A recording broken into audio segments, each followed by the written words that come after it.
So I cry sometimes when I'm lying in bed just to get it all out what's in my head. And I need a peculiar. And so I wake in the morning and I step outside and I take a deep breath and get real high and loud. See to the top of my lungs what's going on. And I say, hey, yeah, yeah, yeah, yeah. Hey, yeah, yeah. I say, hey, what's going on? And I say, hey, yeah, yeah, yeah, yeah. Hey, yeah, yeah. I say, hey, what's going on? And he tries. Oh my God, do I try? I try all the time in this institution. And he prays. Oh my God, do I pray? I pray to single thing. Forever to shout. And I say, hey, yeah, yeah, yeah, yeah. Hey, yeah, yeah. I say, what's going on? And I say, whoa.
What's going on, everybody?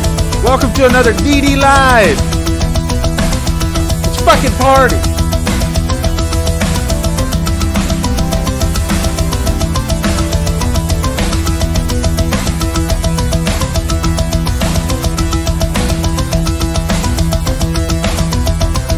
Does that not get you pumped up?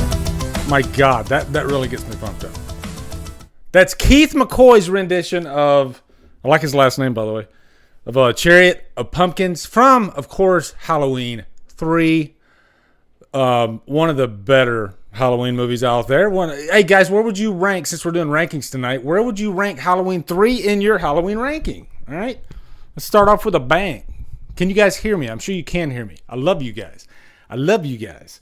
I love you so much. I want to take this relationship to the next level. All right? Levi, you okay? All right, I'm okay. Hell yeah. Guys, this was an idea that just came to me today. I was just thinking, I was like, I want to stream tonight because I miss my people. And I need to know what is best. I'll make sure he knows you shared his music. Thank you, Beth. Thank you, Beth. Beth is in contact with freaking Keith McCoy. How awesome is that? Yeah, but today I was just thinking, it's like, what can I do today? And I love doing my new series called 10 Movies, right? And so I thought, hey, you know what? I literally just posted in Killer Flicks, I think last week, rank the big six. Rank the big six, all right?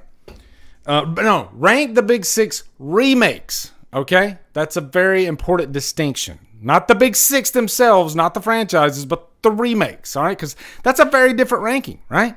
That's a very different ranking. And one thing that I learned, one thing that I learned was, I sound like Nick Burns, the computer guy. One thing that I learned was this ain't easy. It's not easy to rank those 6 remakes because a lot of them are really close in quality, and I think I like just about all of them except maybe one, but I can still probably watch it. Like, I'm not gonna have a bad day if I watch it, right? Let me say my hellos: Gory Tiger, Tom Ungren, Richard Strange, Sebastian, Gory Tiger, Adrian James, Colin Murdy, Wesley Cox, Chris the Man Snyder, Polly, how are you doing? Lance, Dave Vanderhoff, Sean G, Fachi, what's up, brother? Kano, Blake G. Wow, my God, Blake! He finally made it to a live stream. God damn it. Thank you, Blake. I'll show you who the fuck Drumdums is. Hold on just a sec. Blake sent me this. Hold on. I got a hole in the back of my jeans, so don't be looking. All right, don't be looking. All right. I don't need that. Blake, he sent me this like a few years ago. These are custom drumsticks. Drumdums, feel these nipples. All right, that used to be, all the kids used to say that back in the day. Feel these nipples. All right. And I still have, I got 2 sets of them. He sent me 2 sets. You know what? I need to, my next drum cover, one day I'll set up my drums again and I'll play with these. I'll play with these sticks, Blake. And Brandon the Beldam, he sent a super chat too. And he said, when am I going to review? Oh, Elvira, Mistress of the Dark. Yes, I need to watch that. I definitely need to watch that. I have, oh my, finally, once I get through with this damn Scream documentary, guys, whoa, I can finally breathe and get back to normal. And a lot of you guys are like, why? I'm not seeing any Drumdums like newer content, although I did just drop my Creed 3 review. But I'm having to I couldn't even do a full review for like Cocaine Bear. I had to do a quick, out of the theater type deal, which I've learned those out of the theater reviews, if it's not something I want to invest my, because that's a good 2 hours of my life at least doing a new release review. If I want to do it, in the studio, setting everything up, making cuts, all that stuff. You know what? I'm like, I'll just give them the quick out of the theater because do they really care? I mean, it's Cocaine Bear, it's not that deep. It's not that layered. So how deep can I go? Right? Is there, all you need is 2 things out of Cocaine Bear. And if you get anything else, it's a bonus, all right? You need a bear and you need a shit ton of cocaine. And you get both those things. So it's awesome. It's awesome. Couple of topics right off the bat before we jump in. Might start you off with a few little funnies, just a few, maybe some Cocaine Bear funnies that I got, and then maybe I'll end it with the rest of the funnies, all right? Because I tried starting with all the funnies one time, and it was just too many funnies, all right? So I think I'm just going to do, You Call That Deep? What's that from, guys? You Call That Deep? Can anybody tell me what that's from, okay? And it's not a porno, all right? Or prano. Can I even say that word on here? Okay. The Scream documentary is the first draft is done. 2 months, guys. 2 months. I have been editing this thing, and it has been a ride. Wow. And sometimes you just get lost in that freaking abyss, and you think you're never going to find your way out of it. But today I found my way out of it. I made it to the... I couldn't believe it. I was like, holy shit, I'm on Scream 6. I'm on Scream 6. This is fucking awesome. I'm getting done with this damn thing. And the first draft is done. I got to go back and I got to put in the music. And I'm going to watch it to fine tune it. Because I want all the bells and whistles and everything. But I'm proud of this, guys. It's a full length documentary. It is an hour. Right now, it's an hour and 36 minutes. Okay. I might cut out a couple of minutes. I don't know. When I go through it, I might end up cutting out a couple minutes. I'm not sure, because I want to keep a good flow going through it. I don't want you to get bored. Okay. This thing, it's just like boom, boom, boom, boom, boom, boom, boom. You go through all 6 movies. What we know about part 6, of course, but my goal was to get it out before the new movie came out. And I didn't know if that goal was achievable, but we did it. We did it. And, I would be shocked if I can't get it out now. Okay.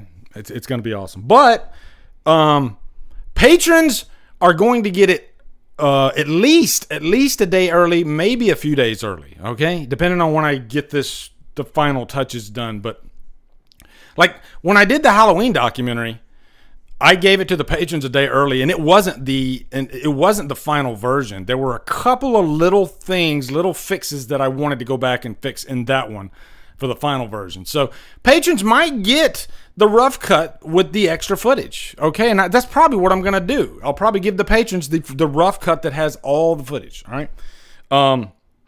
Also, since I'm making announcements for patrons. Next Sunday night, or actually Sunday afternoon, I'm thinking probably around 3 o'clock in the afternoon, so that way my international patrons can jump in on this one. It'll be the very first live hangout that is not a commentary. It's not a movie. Okay, we're actually going to do like this, but it's just going to be me and my patrons. I already gave them a homework assignment. I told them I need you to give me topics. I want topics that I can discuss back and forth with you guys, and we're going to do that. And I might clip out some of those topics. All right, if it's current, if it's relevant, or if it's just a topic that I think, I think a lot of people would enjoy this type of video. You're going to get the credit. All right, but everybody's topics, will be, I'm going to go through all of them. All right. Don't think your topic's not going to get discussed. I'm going to discuss every single topic. Just me and my patrons trying something different, because we do the movie nights, and you know what? I'd like for everybody to get a chance, to jump in these things. So, we're going to try something different and see if more people would want to join in. All right. And I think it'll be fun. All right. So, that's it for those announcements. Packed show for you guys tonight. All right, packed show. I always try to jam pack these things. All right, and we're gonna do the ranking of the big six, but as a bonus, because I like to at least give you 10 of anything. So I thought of 4 more remakes that I love. Okay, and I'm gonna put those. They're not gonna be like honorable mentions. I'm gonna mix them in, so that way you guys get an idea of where the big 6 actually ranks among like all the good remakes. All right. So theoretically, this list could start out with the big 6, and I might like these other 4 remakes better than the big 6. All right. That is a possibility. Okay. That is a possibility. So it's gonna be fun. It's gonna be fun. Kyle Day, he says, did you know that Lou Ferrigno did the sounds of the Hulk in the Incredible Hulk 2008, and him saying the smash was in Age of Ultron? Yes, I did, Kyle.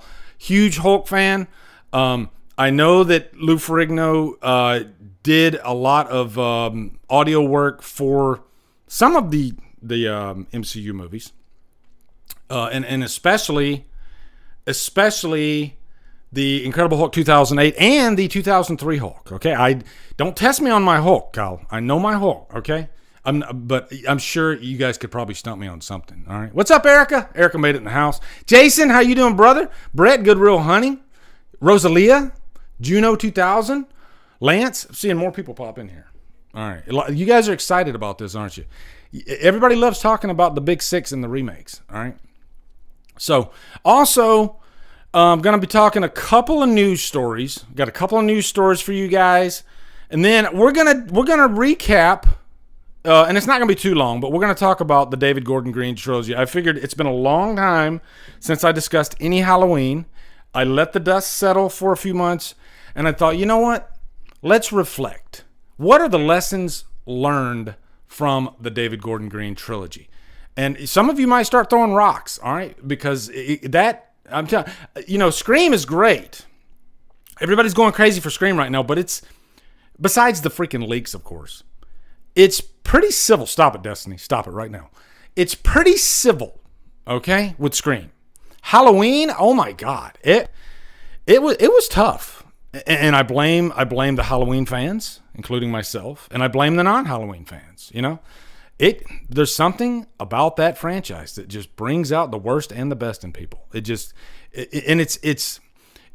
entertaining. It's definitely entertaining. But man, people, hey guys, I'm trying to remember because I was thinking about the Scream leak. Was there a leak for any of the last 3 Halloween movies? I'm trying to remember. Did they leak out anything that was big? Because I was pondering that today, and I can't remember if they did. I don't think they did, right? I know that there were some false leaks, like, I even did a video on this. Like, somebody said that there was a Hobo Myers in this new in Halloween Ends. And some of the channels were, if this guy said it, then it's the truth. It's definitely in there. Nope. There was no Hobo Myers. It was close, but there was no Hobo Myers in Halloween Ends. All right. There was a different Myers. Definitely a different Myers, but no Hobo Myers. Okay. But I guess some guy even made a figure of the Hobo Myers. And, he denied it, but he was pretty quiet about it too. Maybe because it was before and he didn't want, sometimes you don't want to give the truth and you don't want to give the lie, just in case some people are going to believe, it can cloud your head going into a movie. Okay. So, I'm trying to see, I'm glad we didn't see Hobo Myers. Yes, that would have really ruined the movie. Although some of you thought the movie was ruined anyway. We'll get into that. Okay. Shit show in the best way. I love you guys. I should have called this stream that. It's a shit show, but that's Dave McCray's thing.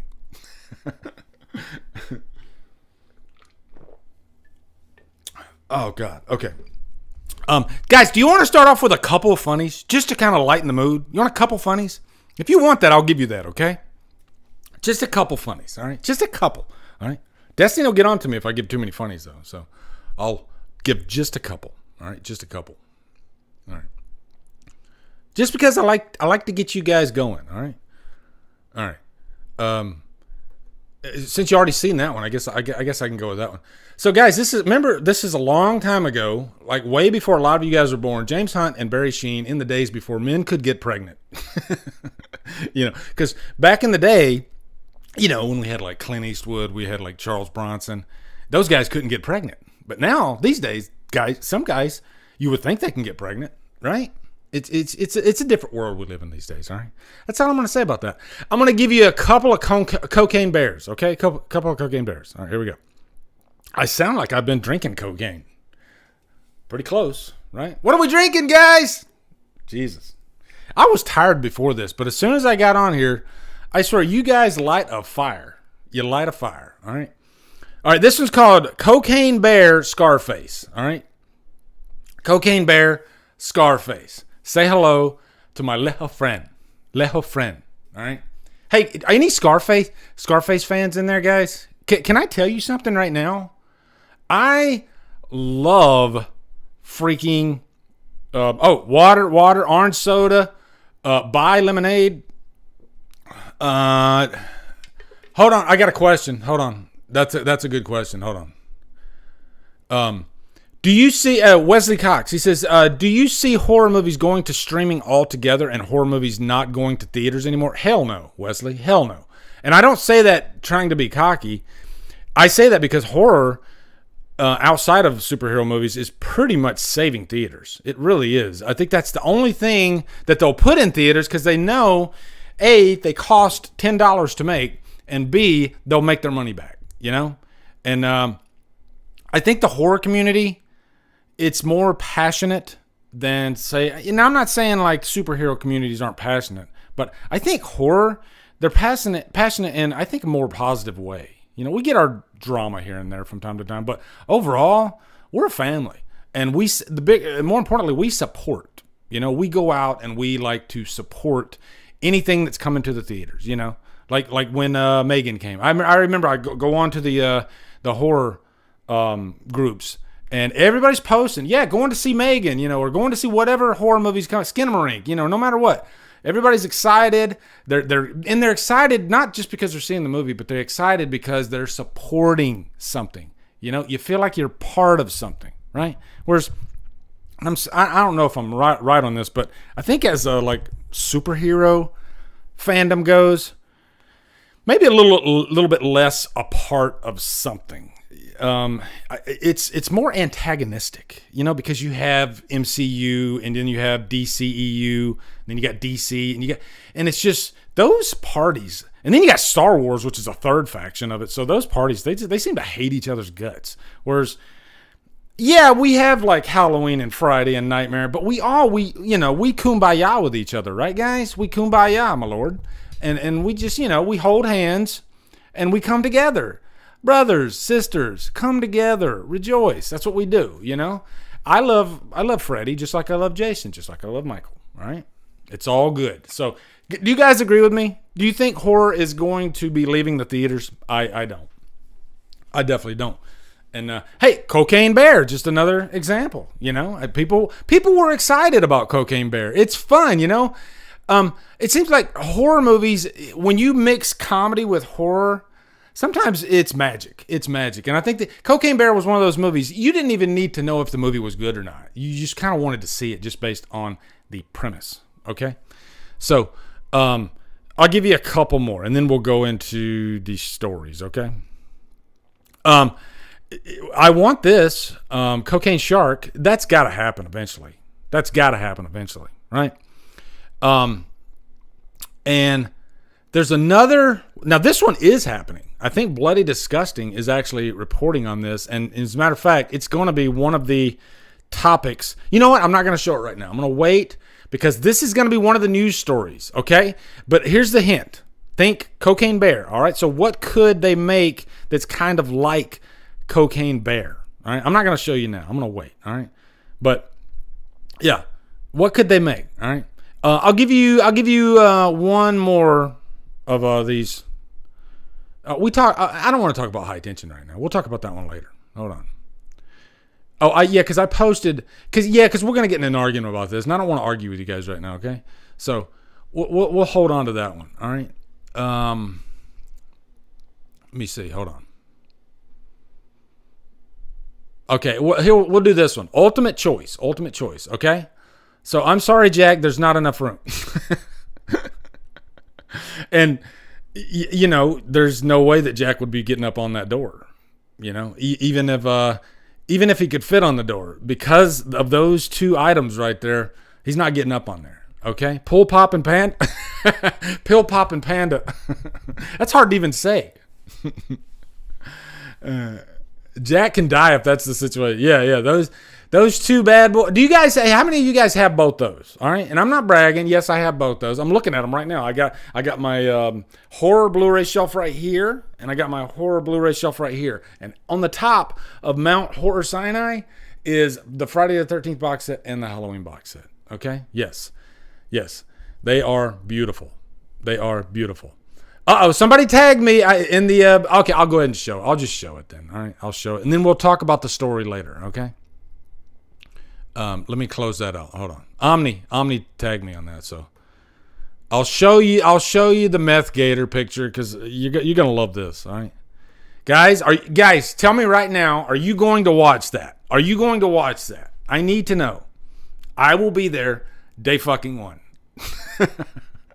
I will be. I mean, it's a gator. Looks like he just. It looked like he was coming out of a doorway, but that's actually the city. That's like a city skyline behind him. So, is he a giant gator? Did the meth? I got questions, guys. Did the meth cause him to become a giant gator? I don't know, or is that just a perspective type thing? You know, but I do see like a cloud of meth around him. But yeah, I'll definitely be there for that. Dave Vanderhoff says, hell no. Dave, what do you got against meth gators? Come on now. That's a good time, right? That's like the hula hoop of the 90s, right? What movie is that from? Okay.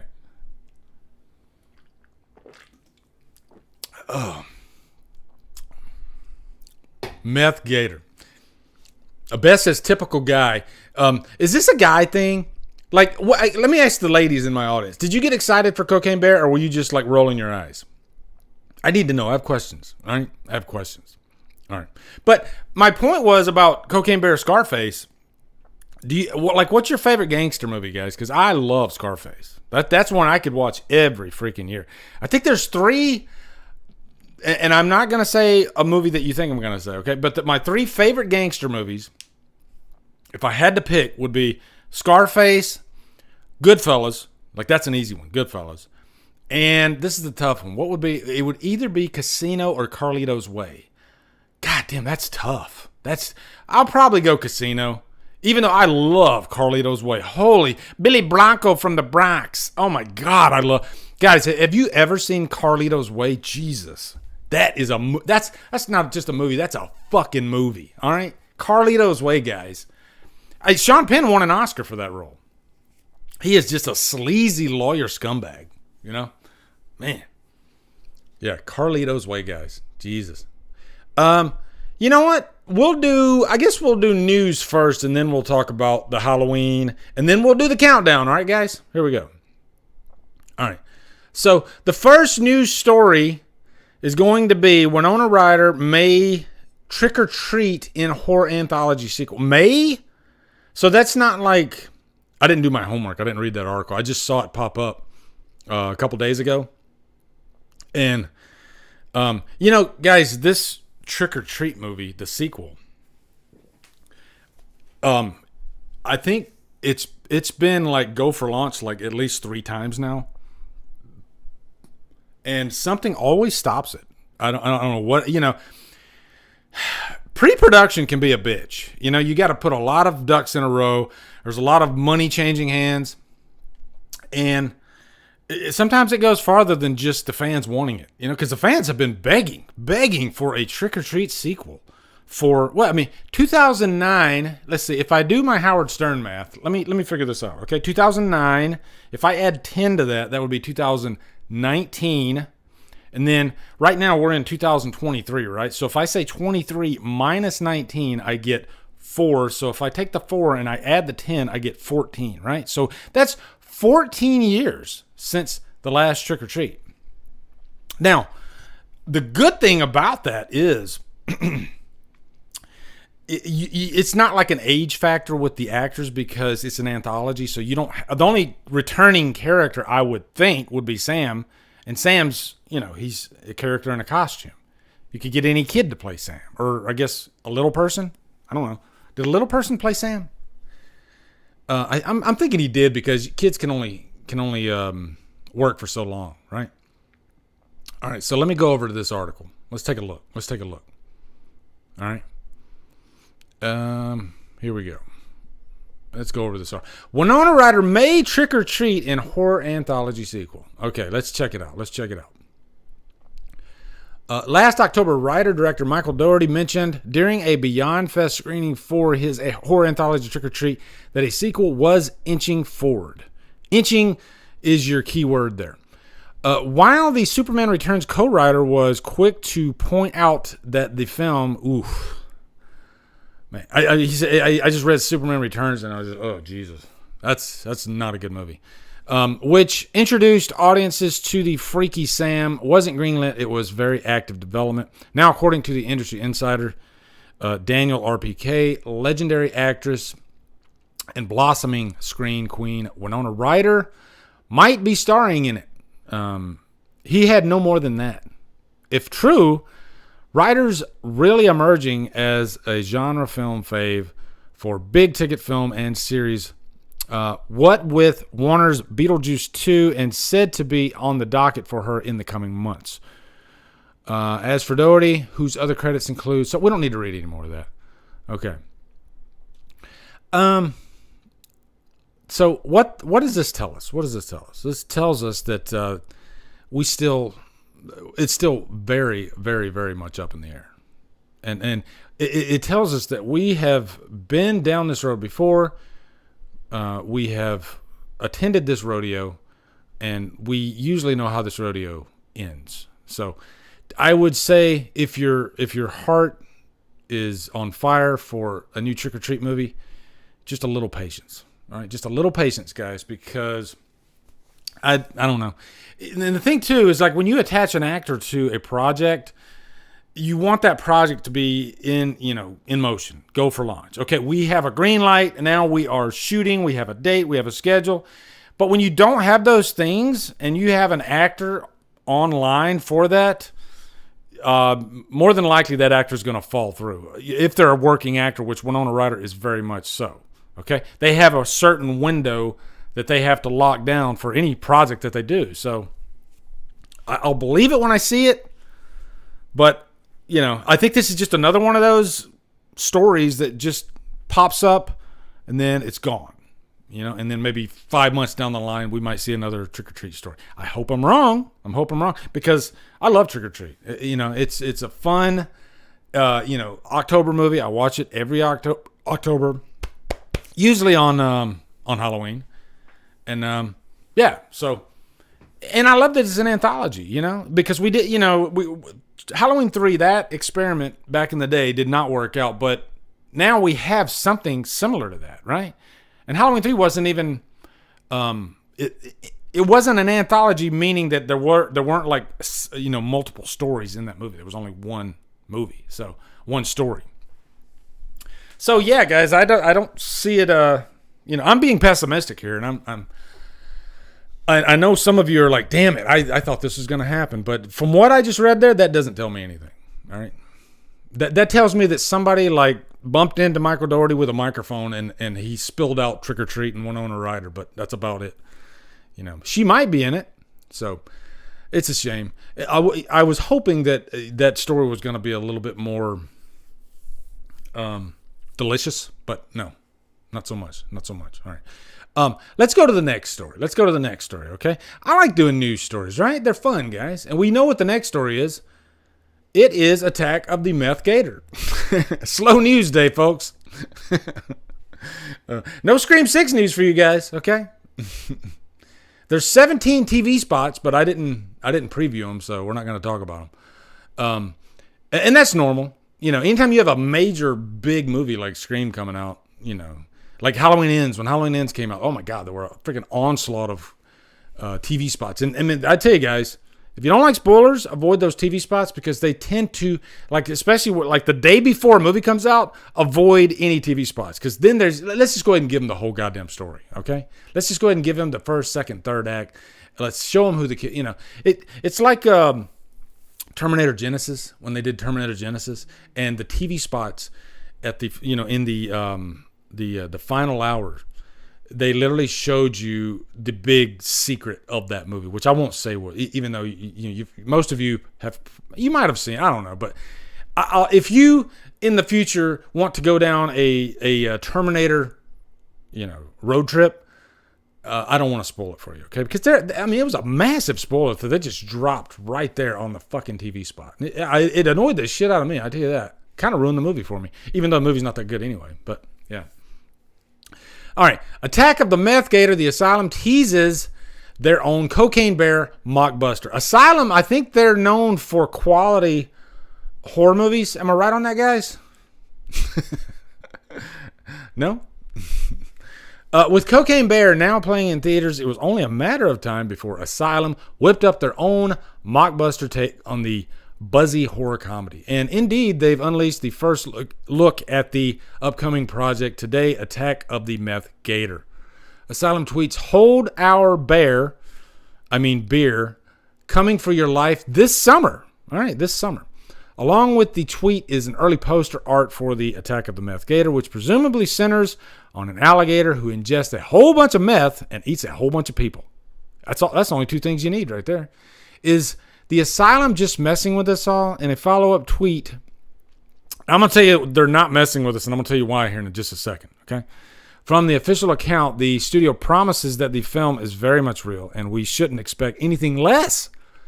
The Asylum is the company behind horror movies, including Snakes on a Train, Two-Headed Shark Attack, Atlantic Rim, Sharknado, and Aquarium of the Dead, which was, I think, an Oscar winner for visual effects. Don't quote me on that. And they've been known for capitalizing on Hollywood success stories with their own low-budget knockoffs. Needless to say, a film like Attack of the Meth Gator is extremely on brand for the Asylum. So, I might be crab walking a little bit after I read Asylum. It's kind of a miracle. It's kind of a miracle that Cocaine Bear snuck in there, right, guys?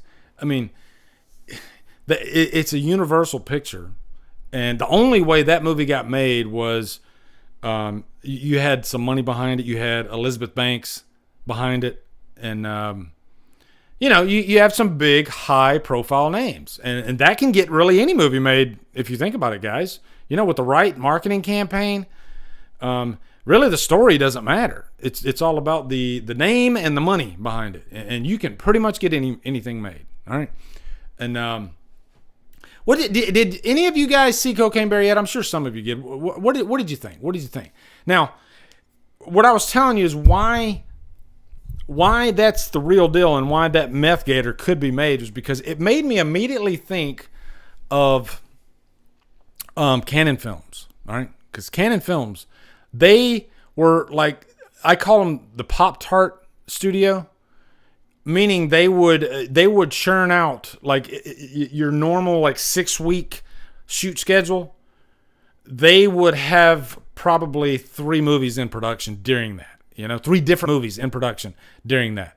And they were one of these companies that they would get funding based on a poster, and they would lie. They would literally go to one of these film festivals, and they'd have a poster saying, "Hey, this is in production," and it would be this really awesome poster.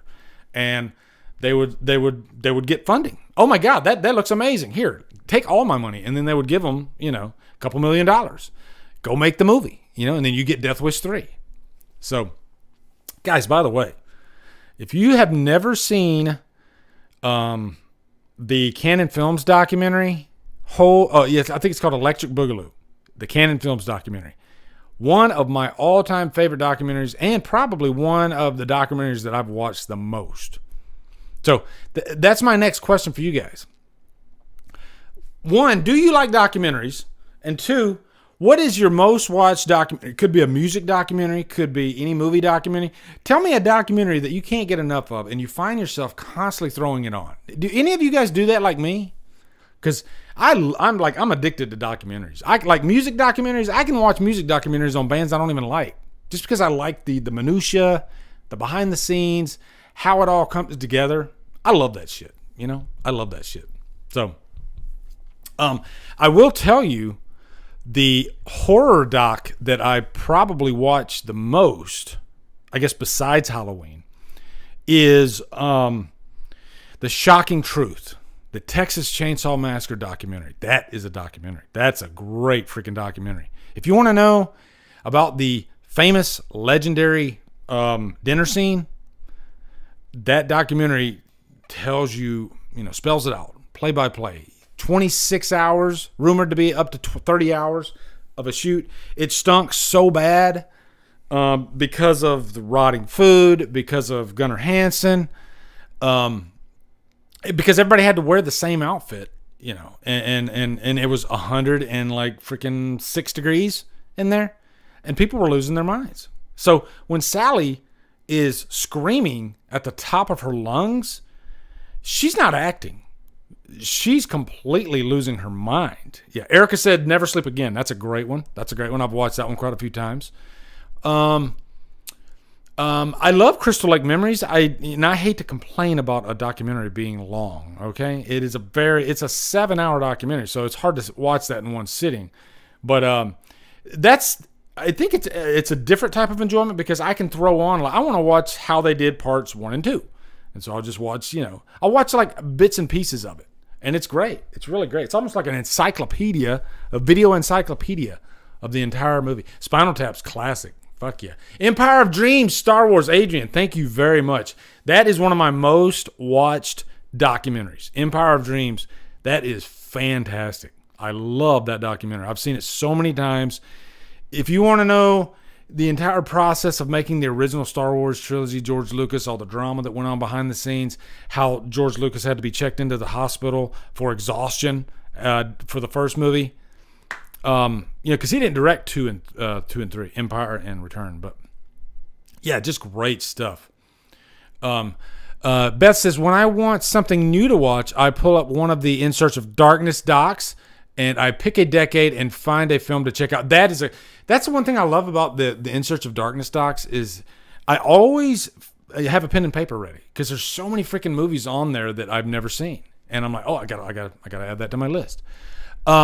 Brett, oh my God, ever seen Rob Zombie's Halloween documentary on YouTube? I have. It's actually on the Blu-ray. It's called I can't. Brett, what's the name of that document? It's 4 hours long, and it has the entire process of Rob Zombie's Halloween, and it is fantastic. And it shows it'll even show the day, this is day 1, week 1, and it'll show what particular scene that they're shooting. I mean, it's a really good documentary. Rob Zombie does make the best documentaries. He really does. 30 Days in Hell, the one he did for Devil's Rejects, great freaking documentary. Yeah, man, I'll go down a documentary rabbit hole with you guys. I love good documentaries. Okay, Michael Lives, thank you, Brett. Michael Lives, that's it.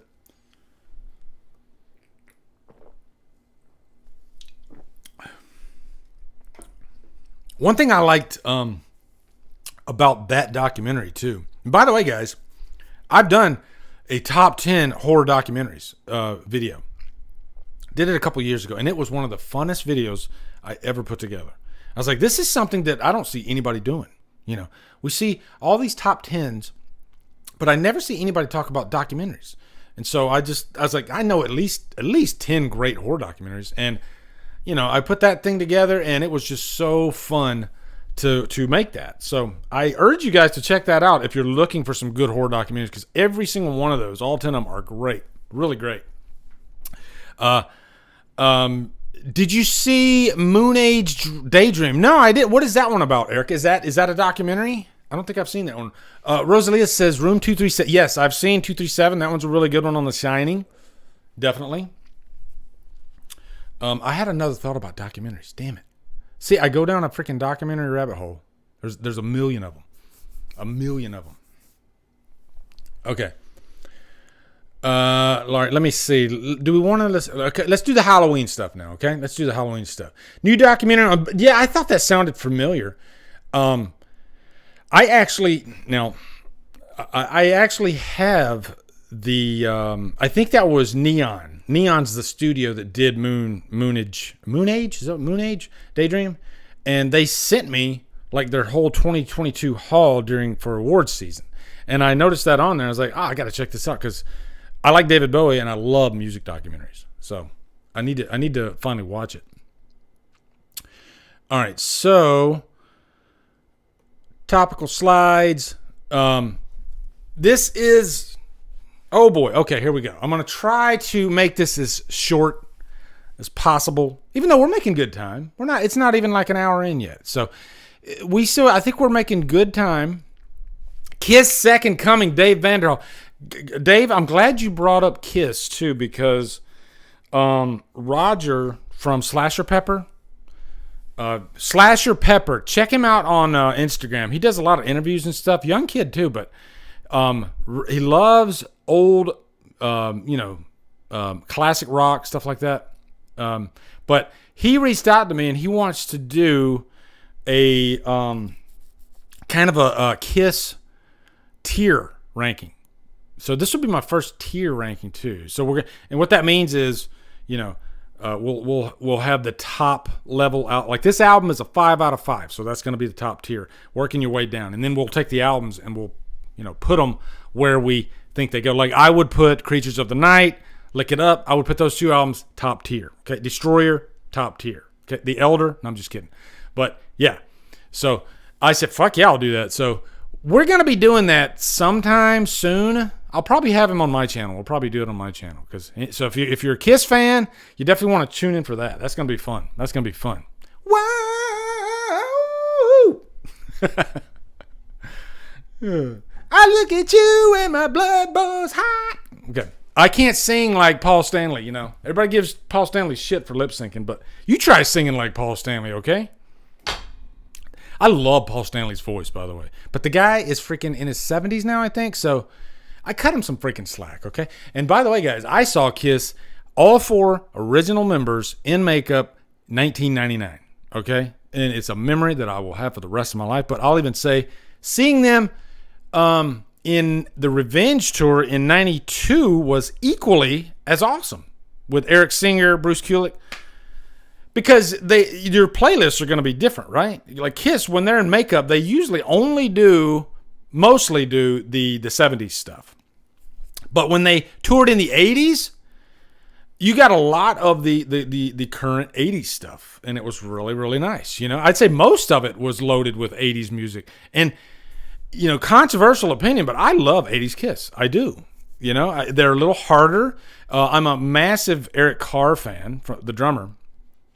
And I could listen to Eric Carr play the drums, God rest his soul, you know, for hours. He was just a maniac of a drummer. Okay? So, yeah. There's my little Kiss sniglet for you. Okay? Halloween, David Gordon Green, lessons learned. Another topic I just thought about today. And I've been planning on doing this, actually, because I wanted to let it breathe, give it some time, let everybody calm down a little bit. I definitely didn't want to do it right after ends because there were some really, really pissed off people. A few of them are right there in the chat, I guarantee you. And they were ready to throw fiery pitchforks. Is that a thing? Fiery pitchforks? It's torches. They wanted to come at people that like the movie with torches. All right. There was anger in the air. People were pissed. Cats and dogs were fucking. Sorry. It was crazy. All right? I'm telling you. People lost their freaking minds over Halloween Ends. How dare you? Dude, by the way, guys, I might be talking some spoilers on this, okay? So keep in mind. But how dare you do that to my boy Myers, okay? I even said that, if I'm being honest, like right after, because Halloween Ends, that's a gut punch when you first watch it. Because I guarantee you're not expecting that. And I was just like, oh my God, why are you doing that to my boy? Don't you do that? And I started crying, like right there in the theater almost. It was crazy. Okay? Had to go home, let it process, think about the context, the story that they were trying to tell. You know, and that's a huge leap of faith for some people. Okay, this isn't my Halloween. I don't like this, and that's an understandable notion. Okay, I happen to be a very, very open-minded person. Okay, I have 2 different movies in my head. I have the movie I want in my head, and I have the director's movie that's not necessarily the movie I want. And usually I prefer that movie. Not my movie, okay? Because I didn't make this movie. And I like the surprise. I like the director to give me his story that he wants to tell, okay? I happen to have that power, guys. A thunderbolt was struck down from the high heavens right on my fucking forehead. And it made me open-minded. And I was able to deal and to go into any movie and just have a clean blank slate, you know, clean blank slate. I don't care if it's my favorite franchise. All right. I don't want the same Halloween movie every time. I want you to mix it up. I want you to throw something at me, anything. And let's see if it sticks, you know, let's see if it sticks. So as always, I got 5, I'll call this, cause I'll clip this out. I'll call this 5 observations. I'll call this 5 observations about Halloween, the David Gordon Green trilogy. Okay? 5 lessons learned. All right? And I always be up front. I give you so that way you can start processing your own thoughts and ideas about those topics. All right? Pause. Okay. You guys want to be part of something? Okay.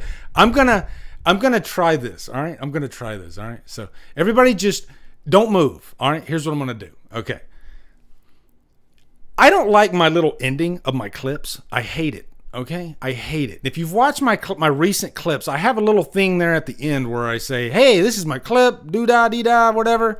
And if you want more, you can go here and here. So I hate that. I hate that. So I figured, you know what? I'll do it right here live on the fly. And then I'll cut this section out. And you guys will get to be a part of that. How cool is that? All right. So cool. All right. So let me get my acting face on. Okay. Let me take a drink. Hold on. Are you guys ready? Quiet on set. Okay. Hold on. Because I hate my, Chris, don't you? I hate my fucking little, every time I get to that part of the clip, I'm like, oh God, there's his stupid fucking face again. I hate him. All right. Yeah. We're going to shoot it 6 times, Rosalia.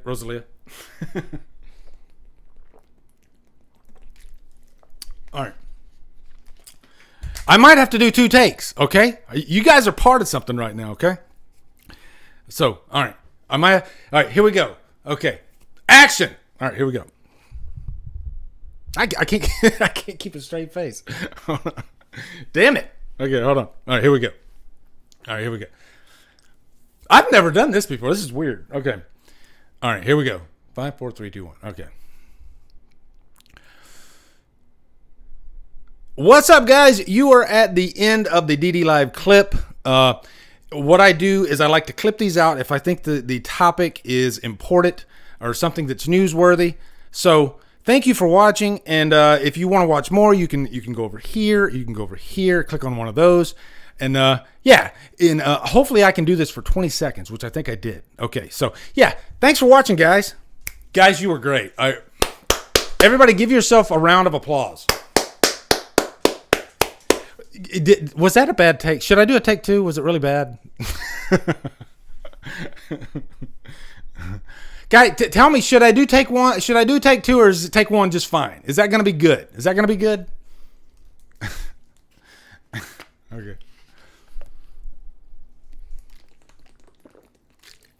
Ryan says I nailed it. Brooke says I think that means I nailed it. Brandon says, so I think I'm good. All right. I love you guys. That was awesome. Yeah.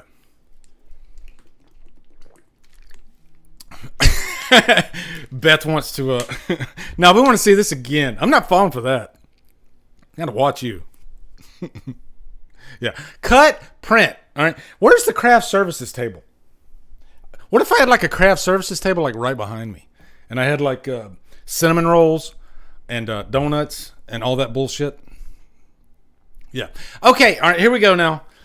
Now let's do the Halloween observations, the lessons learned. Okay. All right. You can see this as pros, cons. I'm not really thinking about that when I'm talking about this stuff. I'm just thinking of this is just an observation. Okay. So it might be a good observation. It might be a bad observation. It's a lesson learned. All right. So observation number 1, all 3 movies are different. To me, that's a good thing. Let me know if you guys think it's a good thing. I think it's a good thing. I really do. I didn't want 3 of the same movie over and over. Okay.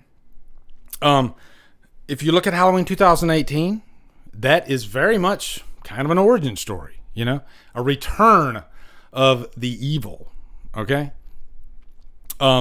Then if you go over to, Halloween 2018 is very basic. It's back to the basics. I think Mustafa Akkad would have been proud of that one, all right?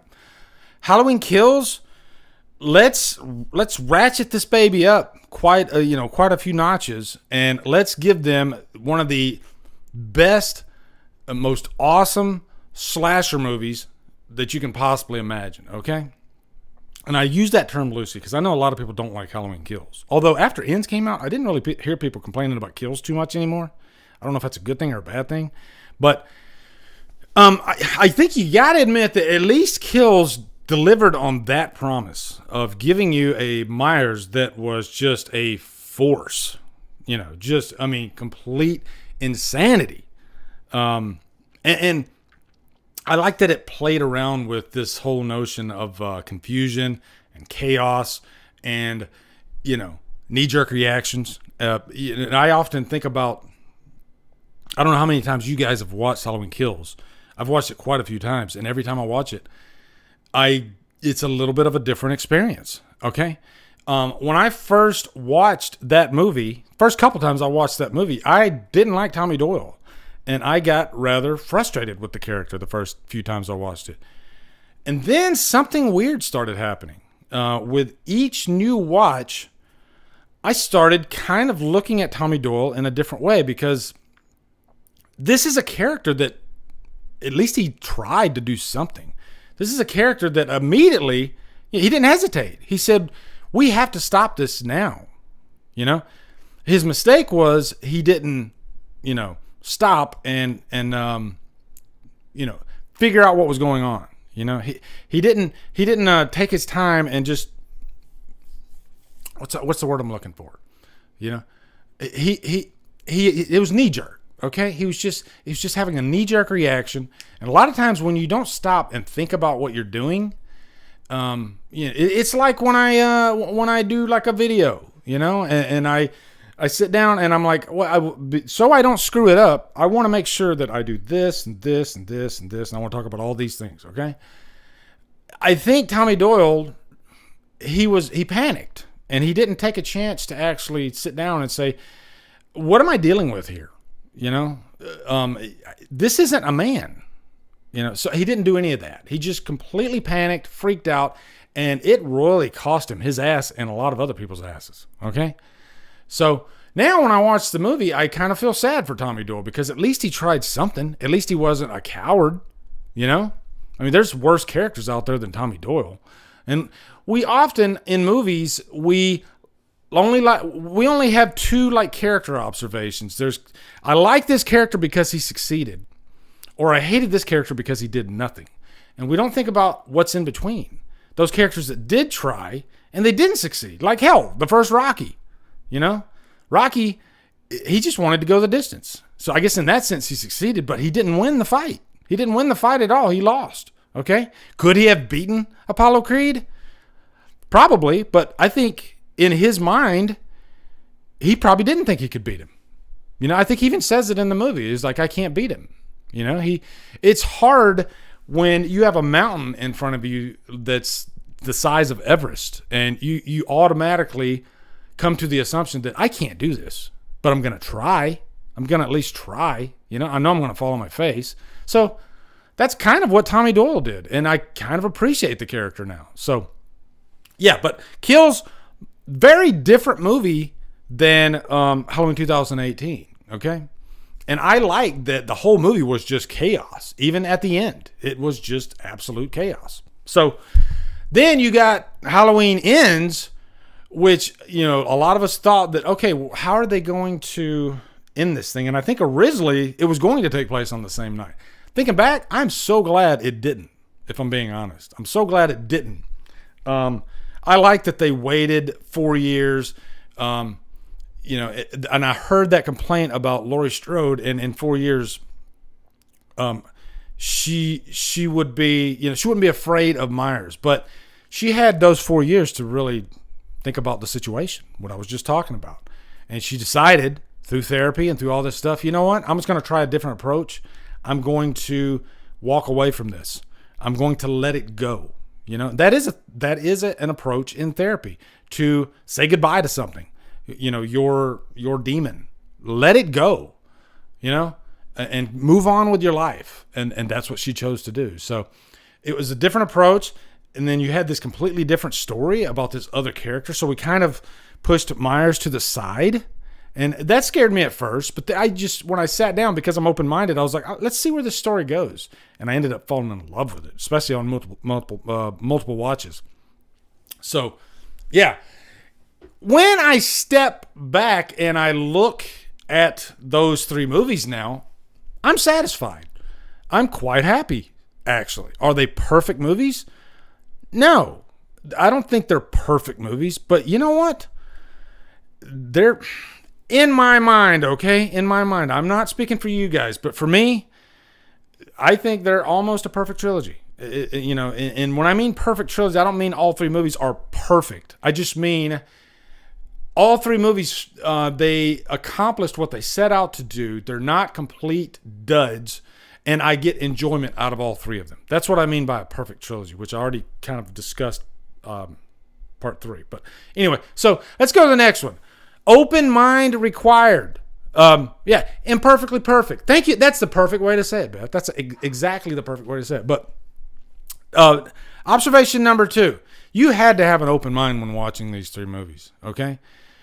It's like I was saying before, if you went into these movies with your own agenda of what you wanted these movies to be, you were going to be in trouble, all right? Because this was not that at all. All 3 of these movies were quite different. And I think if you had an open mind, then you probably would have fared better, okay? So I think coming out of Halloween Ends, your knee-jerk reaction would be like, I don't like this trilogy at all. Ends doesn't feel like it should have been the 3rd movie. I even heard some people say this should have been the movie after Halloween 2018. Kills shouldn't have even been there. I get why they say that, but when I step back from it all and just take a hard look at all 3 movies, and because of how different they are, I'm quite satisfied with all 3. And I love that Ends feels like something different. And if not just those 3 movies, but if I put all 13 Halloween movies together, if I'm going down my run, this October, I'm going to try to watch all 13 Halloween movies. I'm going to tell you right now, by the time I get to Halloween Ends, it's going to be pretty damn refreshing, okay? It's going to be pretty damn refreshing because it's going to be different. It's not going to be the same old over and over. So I love that about it.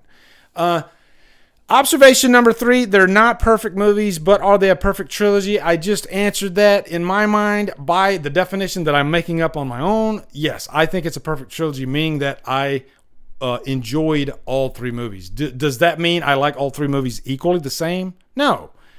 Halloween 2018 is the one that I think is the most problematic. So it's my least favorite. But I tell you guys right now, I do go back and forth between Kills and Ends on which one I like more. I guess it just depends on the day, the mood. I don't know. Can you guys let me know? Which one do you prefer of this trilogy? If you want, give me a little ranking of this trilogy. I think most of you are probably going to say that Ends is your least favorite. And that's cool. But it might be my favorite. And maybe it's the newness factor still, because I keep finding myself wanting to watch Ends more than any of them. Which is kind of a nice bonus, too, is you don't have to watch them in order. Richard Strange. All right. How is Halloween 2018 problematic? That is a good question. My answer to that would be a couple things. I think Allison was kind of wasted, because this was a character that they built up quite a bit, and I was wanting her to really flourish in the end. And you have that the Shape hunts Allison scene. And I love that the song's great, but they did nothing with her, really, I think I like it better as part of the trilogy because then Allison does get to do something. I loved Allison in Kills. So Allison is one thing. I don't like Sartain putting on the mask, even though I love Sartain as a character. I know a lot of people don't like Sartain. I found him hella interesting. He was one of the most interesting parts of that movie, actually. But I think they went a little bit too far with him putting on the mask. I think we got the idea. He didn't need to put on the mask, okay? I do think the pacing of Halloween 2018 is kind of weird. Like the last act, it's definitely not one of my favorite last acts out of the franchise. It's probably not even in my top 5, if I'm being honest. The last act kind of felt rushed. So yeah, there's that. The closet scene should have been so much more. That closet scene should have been amazing. They had all their ducks set in a row, and then it just kind of petered. Myers being in that closet, I don't know. I think they should have set that scene up with a little bit more mystery. Because especially because of the trailer, we knew that Myers. But even if we didn't see the trailer, the way Myers comes out of that closet was just too abrupt, and I don't know. I think Carpenter would have handled that scene beautifully. Okay, if that scene was shot in 1978, John Carpenter, holy shit, it would have been gorgeous. The table was set. Would you guys agree with that? Okay. So Richard Strange, there's your answer on that one. Okay. The fourth one, bravo to Blumhouse for giving David Gordon Green free reign. Okay, because not a lot of studios do that, especially with a property as big as Halloween. You know, I mean, thinking back to like the Weinsteins, Rob Zombie, one of his biggest complaints was how the freaking Weinsteins would always butt their head in. They would call him on set and tell him, hey, I think you should do this. And Rob Zombie was like, well, if I do that, then I gotta, everything I just shot for the last week, I gotta scrap, you know? So I don't know the behind the scenes details, but if I had to guess, I would say Blum gave David Gordon Green free reign. I'm sure he gave his inputs, but it sounds like he let him shoot his movie. Then he would show it to Jason Blum, and he would give his inputs. But it seemed like, watching all three of those movies, those were David Gordon Green's movies, okay? So, yeah, bravo to those guys for doing that. And then the last observation is Ends was a massive, massive risk. This was the last part in a trilogy that was pretty damn successful, okay? Halloween 2018 made $250 million worldwide. This was insane for a little slasher movie, okay? This movie would cost like $10 million to make. Can you imagine that guy's making $250 million? And then Kills comes out. I think a couple things hurt Kills box office. You had the C word, and then you had the cock, okay? The peacock. Those two things right there kind of threw a monkey wrench in the box office. And then it still made, I think, guys, correct me if I'm wrong, but I think at like $140 million. So right there, those two movies, you've already made a freaking buttload of money, okay? So any other executive producer might have looked at those two movies and said, hey, we need to keep this flavor going. So this third movie, I think we should pull the reins in and, what you want to tell that story? You want to completely sideline Myers and you want to tell this other story? Huge fucking risk. Even when I say it out loud, it sounds insane. It sounds crazy. But somehow it all worked out in my mind. Okay. I have to constantly say that. Okay. Because it didn't work out for everybody. Okay. Like I said, there's some people, they hated Halloween Ends so much that they only bought one copy. That's how much they hated it. All right. So yeah. So, now here's my question for you guys before I close this section, then we jump into the ranking. Did any of you guys, after the dust had settled, a few months have passed, did any of you guys have a little bit of a change of heart for any of these movies? Maybe even the trilogy as a whole? I'm really curious about you guys. I want to know if you had a change of heart. I know a lot of you probably say, nope, my feet are firmly planted. I hate this trilogy. Or some of you might have loved it from the get, like I did, But I would say I had a change of heart for different reasons. Like I had a change of heart about Halloween 2018 when I first saw it because, I had, the adrenaline, because I'm a Halloween fanatic. Okay. And I thought that movie was the second coming of Christ when it first came out. I was just, so as time went on though, it settled and I ended up kind of putting it in the middle of my ranking. That's what I thought about 2018. Kills, I was scared that was going to happen, but the opposite happened. It just got better and better for me every watch. Same thing happened with Ends. So, I guess I had a little bit of a change of heart after it all settled, but I'm really happy with the trilogy. Let me read some of yours. Okay. Let's see.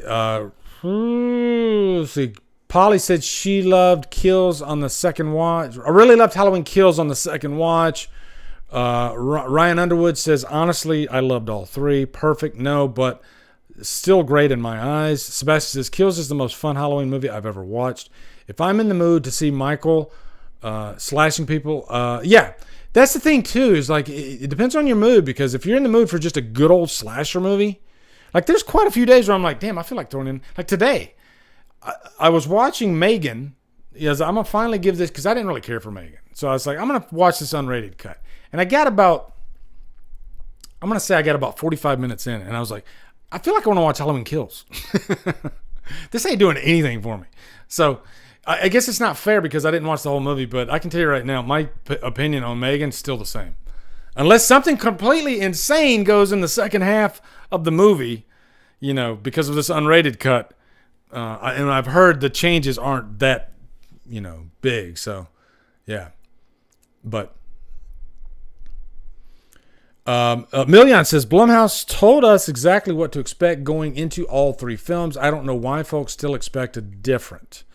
Well, let me think about that for a second. Did he really tell us what to expect? I don't remember if he actually told us what to expect. I could be wrong. I guess I'll just say I was definitely surprised, especially by kills and ends, especially by ends when I went into it. And I already knew some stuff about ends when I went into it, and I was still surprised. Okay? So, yeah. I guess the last thing I'll say about ends is, you know, that ending with Myers. Could they have done something different? I don't know. Given the story that they were telling, and that this was a Myers that was war-torn and beaten down, did they have to throw him into a metal compactor? I don't know. I think they could have, because I did like that scene where Lori, after the fight, she's holding Myers' hand, and she cuts his wrist, you know, long ways. And then the camera pans down and you see the reflection in the blood of her holding his hand. And I was like, and I didn't notice this until like the second watch, but I was like, that was a nice touch. I like that. That was really nice. So it would have been kind of cool if that would have been the last thing we saw of Myers, you know, and maybe they implied that, okay, this is it. He's gone. I didn't think he had to go that far. Okay. Beth says, I was seriously hoping for a Christine type of ending with ends, and they would share a little hit of life. Yeah. Maybe a little more of a poetic type of ending would have been nice. You know, I think if they would have ended with that, and then maybe did the whole "Don't Fear the Reaper" thing that like they did at the end. So I don't think it's perfect. And the only thing I loved Corey. I loved Corey as a character. I was really angry that they killed him off at first, but then after thinking about it and trying to close out this trilogy, and if you didn't kill him, then you could have another freaking 40 years of what we just. So after really thinking about it, that was kind of the only choice they could make. Is they said we need to kill this now, because if we don't kill this now, we're gonna have a repeat of what we just had, you know. So I get why they did it, and it hurt, and I guess that's a good sign because that just means you really liked Corey as a character. Okay, so yeah, all right. So now let's go into the ranking. Topical slides. Okay. Oh yeah, that's right there. So let me take that off. And guys, this was tough putting this list together. Ranking the remakes. Here we go. Yeah. Okay. All right. So we are going to rank the remakes. Like I said, ground rules here. We're gonna have 4 extras outside of the 6. Okay. 4 different remakes, because I wanted to give you 10. I'm going to give you 10. And I'll put these 4 movies, they could be in between these 6, because I'm still giving you a ranking, okay, from best to worst, or worst to best. Yeah, worst to best. So So this is going to keep you on your toes, okay? Because you might be like, is the next one going to be a horror icon, one of the 6, or is it going to be just one of these 4? We don't know. All right, we don't know. It could be insanity. All right. Let me take a drink, and then we're going to get into this countdown. All right, here we go.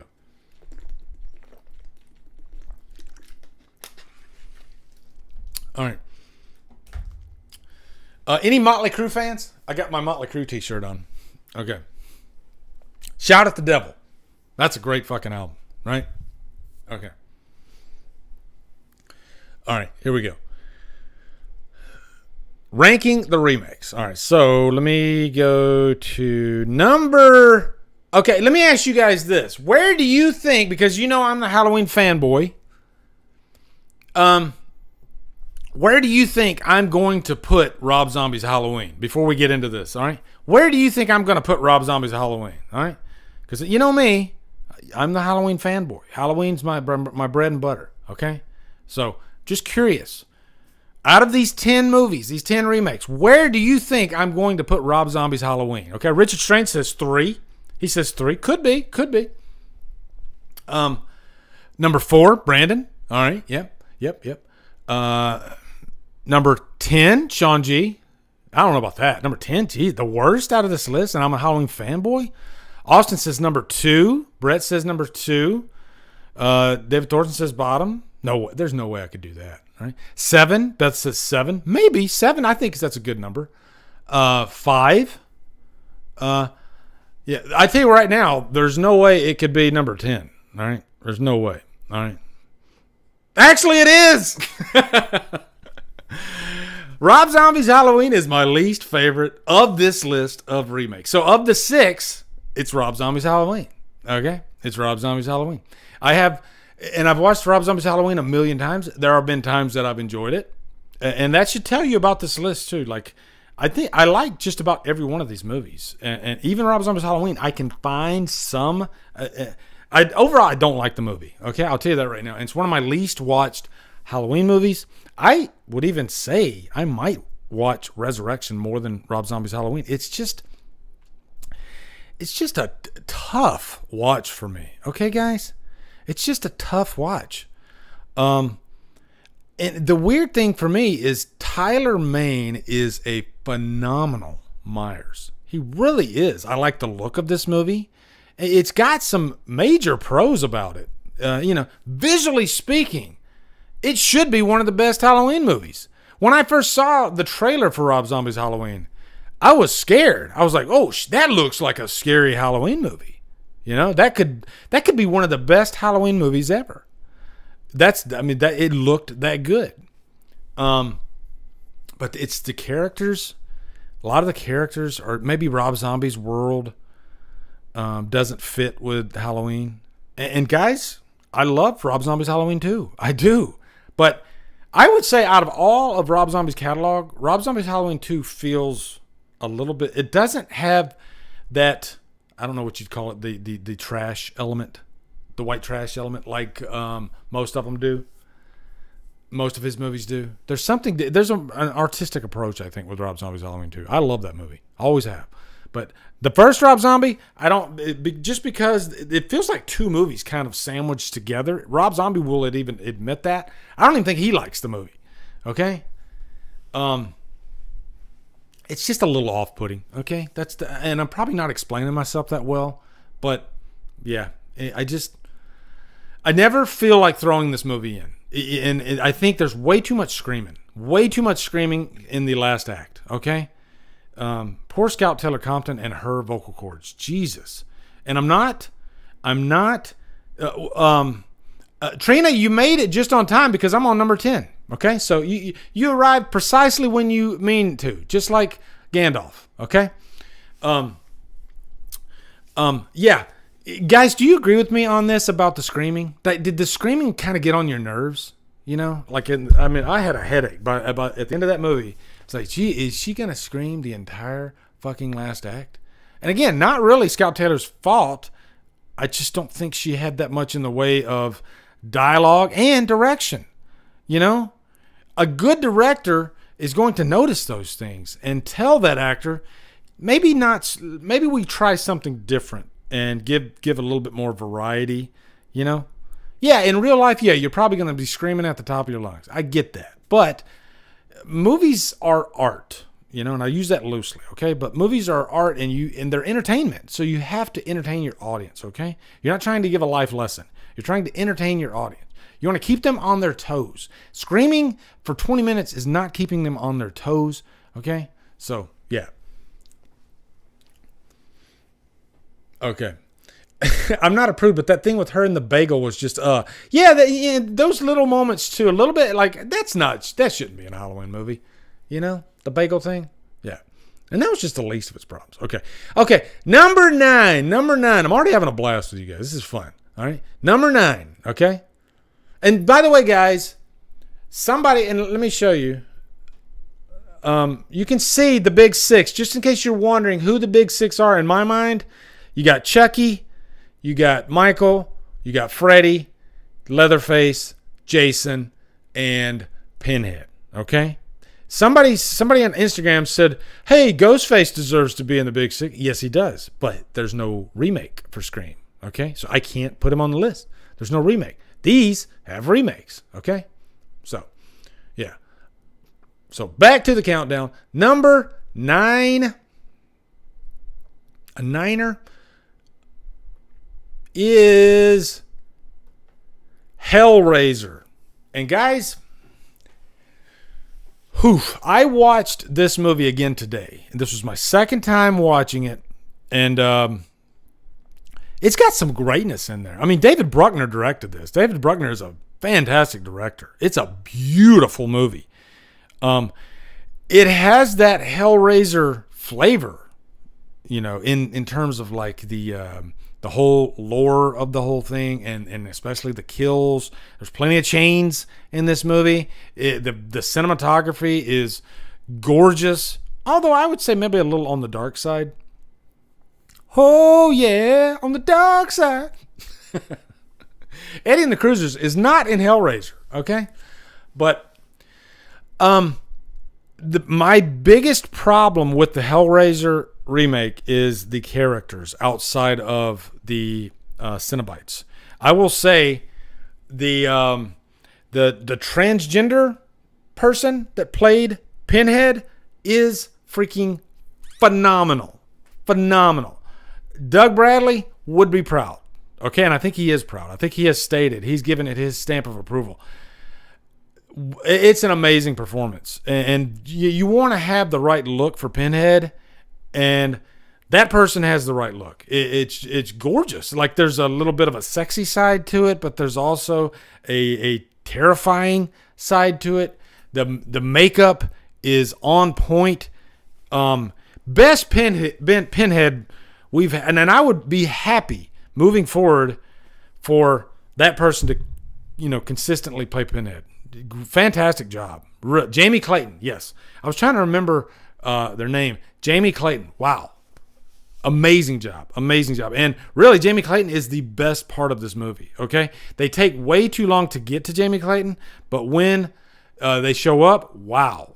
It's awesome. It's really awesome, okay? The other Cenobites are good. They're okay. But, again, my major problem here is the main characters. I think they do okay, but they're just not nearly as memorable as the characters from the first movie, especially Kirsty. You know? Ashley Lawrence is a freaking icon, okay?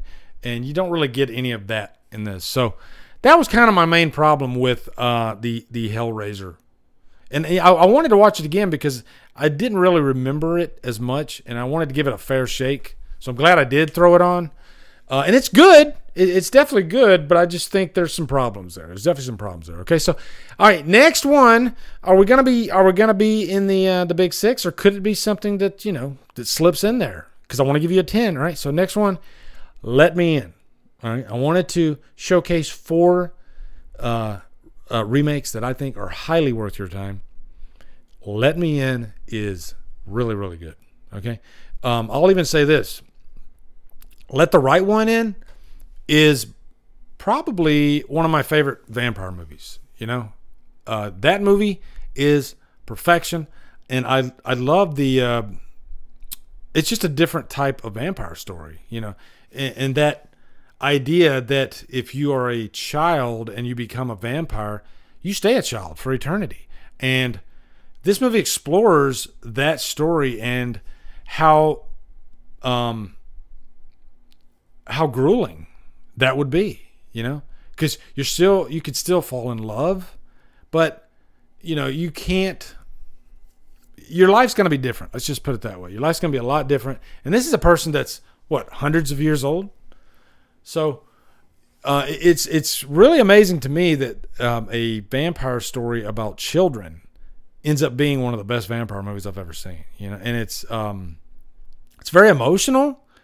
It's quite sad in some moments because the guy that's with her, he's an old man. But when she met him, he was a child. And so the beginning of this movie, she meets another child and they become fast friends, So it's kind of a story of friendship, a story of heartbreak. And it definitely doesn't hold back on the blood either. But it's one of those remakes that honors the original, and it stays pretty close to the original, but it doesn't completely copy it. And that's a hard thing to pull off without getting some negative flack. At least it doesn't do it. It doesn't do it like Psycho did, Psycho 98. It's different enough, and Chloe Grace Moretz does a really great performance. But it's just a very mesmerizing movie. You can't take your eyes off this movie. So yeah. The little vampire did not age well at all. Are you talking about Chloe Grace Moretz? I think Chloe looks good still, right? Okay. All right, here we go. What is that? 10, 9, 8. So that's number 8. So number 7. Okay, here we go. I'm gonna duck. Okay. Yeah, I know. You're mad. I know some of you love. A lot of you put the Friday remake at number 1. I get that. I know you love. If we need to talk about it, we can talk about it. Okay. You lay it on me. All right. I know you guys love the Friday remake. And yeah, there's some really great stuff in the Friday remake. All right. There's some great stuff in the Friday remake. And I think that's the thing with all these remakes. There's some good and there's some bad, and one that's above this, it might have an aspect that's not nearly as cool as what's in this movie. Like Derek Mears. Okay. Derek Mears is, like, if I did a ranking of all these characters, these horror icons, Derek Mears would probably be on the top. He's that good. He's freaking amazing. Okay. But I don't like watching douche frat guys for an hour and a half. Okay. It's not my bag. Some people like watching douche frat guys and girls. That's fine. And not all of these characters are douche frat assholes. Okay. Not all of them. All right, there's a couple. Jared Padalecki is I like him in this movie, okay? But the movie does get kind of consumed and drowned out by douche frat asshole clown faces, okay? And I can't stand for that. All right? I can't stand for that. And I'm not, the elephant in the room is Trent. I know that. Trent, every time I watch this movie, I can't stand him. I don't like, and it's not just him. There's a few of them.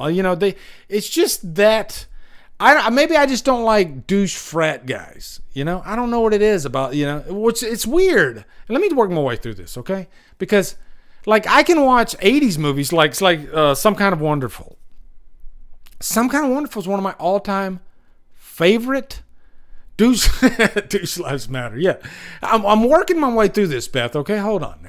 Some Kind of Wonderful has douche frat guys, but they are there at a perfect time, I guess. They don't overcrowd the movie. I think more importantly, they're just they're story centric, and they don't.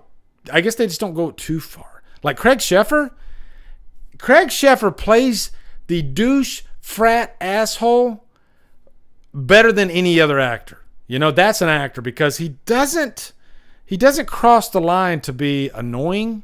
And I know some of you, I'm talking on deaf ears, okay? I'm just giving you my personal opinion, all right?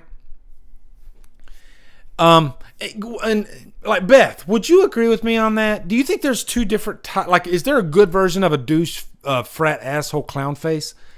Can that, like, Some Kind of Wonderful, somehow they pull it off. Like, that movie is just chef's kiss. It's amazing. I love it. But for some reason, in the Friday movie, I hate them. I hate them with a fiery purple passion. And I just want to punch. I want to shoot a hole through my TV. Okay, I can't stand them. All right, and I'm like, I gotta watch this for an hour and a half. So I did like a commentary with Michael Trapson and his girlfriend, and it's a tough movie for me to watch. I don't know. So juicy, dude. There's douches and then there's full-on douchebags. There's a difference. Thank you very much. Thank you very much. Maybe it's the dialogue too, you know? Like Craig Schiffer, I think Some Kind of Wonderful is a very well-written movie, you know?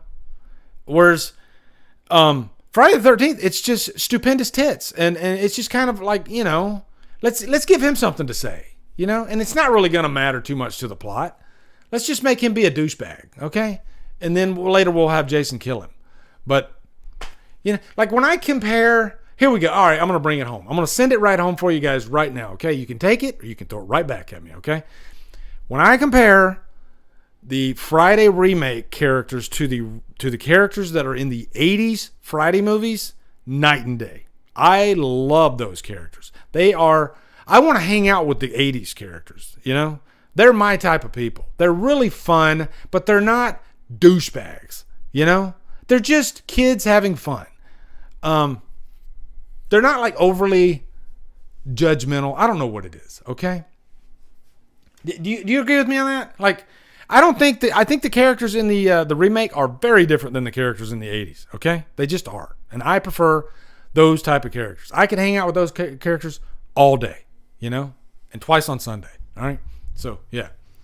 So there you go. So that's my reasoning, guys. Derek Mears is awesome, though. All right, I'll give him that. There's some greatness. Love Daniel Pearl's cinematography.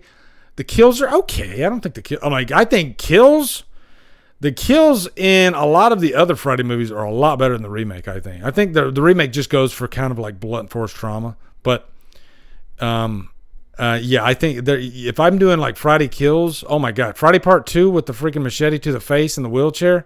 Yeah, give me that. Okay. Yeah. Okay, I said my piece, damn it. All right, so we got 10, 9, 8, 7. Number 6. You're going to be mad. Okay, you're going to be mad. I put the Child's Play remake above Friday. Okay? All right. Oh, God, here we go. Brandon. F, Marry, Kill. Donnie, Trent, Caldian from Titanic. Woof. Boy, that's a rough one. But you know what? I'm going to give you your $2 worth, okay? Let me see. Hold on. I'm going to go... Wait, who's Donnie? You got to give me more. Donnie. Which one's Donnie? Who's Donnie? I'm going to kill Trent for sure. I'm going to F Caldion, I think, from Titanic. And then I'm going to marry Donnie, okay? Even though I don't know who Donnie is. Actually, I'd probably marry Caldion. Is that Billy Zane? I'd probably marry him and that character because he's very rich. So, yeah. Okay. Got to marry Cal. Yeah, thank you. Yeah. Got to marry him. He's loaded. All right, there you go. I'm trying to find out who Donnie is. Oh, my God. Cape Fear. Holy shit. I didn't put Cape Fear on here because it's too good. Okay? It's too good. Same thing as The Thing. The Thing is technically a remake, and it's just too good. Okay? So, yeah. All right. So, who is Donnie, guys? Somebody help me out. Brandon, who is it? Billy Zane's character. I thought he was Cal from Titanic. That's going to drive me crazy. Okay. Would you say Megan or this movie is better than the other? Oh, my God. Thank you for asking me that, Sebastian. Thank you so much because I can proudly tell you that the Child's Play remake is 10 times better than Megan. All right. And if I have to do a checklist side by side, this movie has this movie has this. On paper, I can tell you that Child's Play remake is better. Okay? The kills are insanely better than Megan. I think the characters, there's a lot more variety.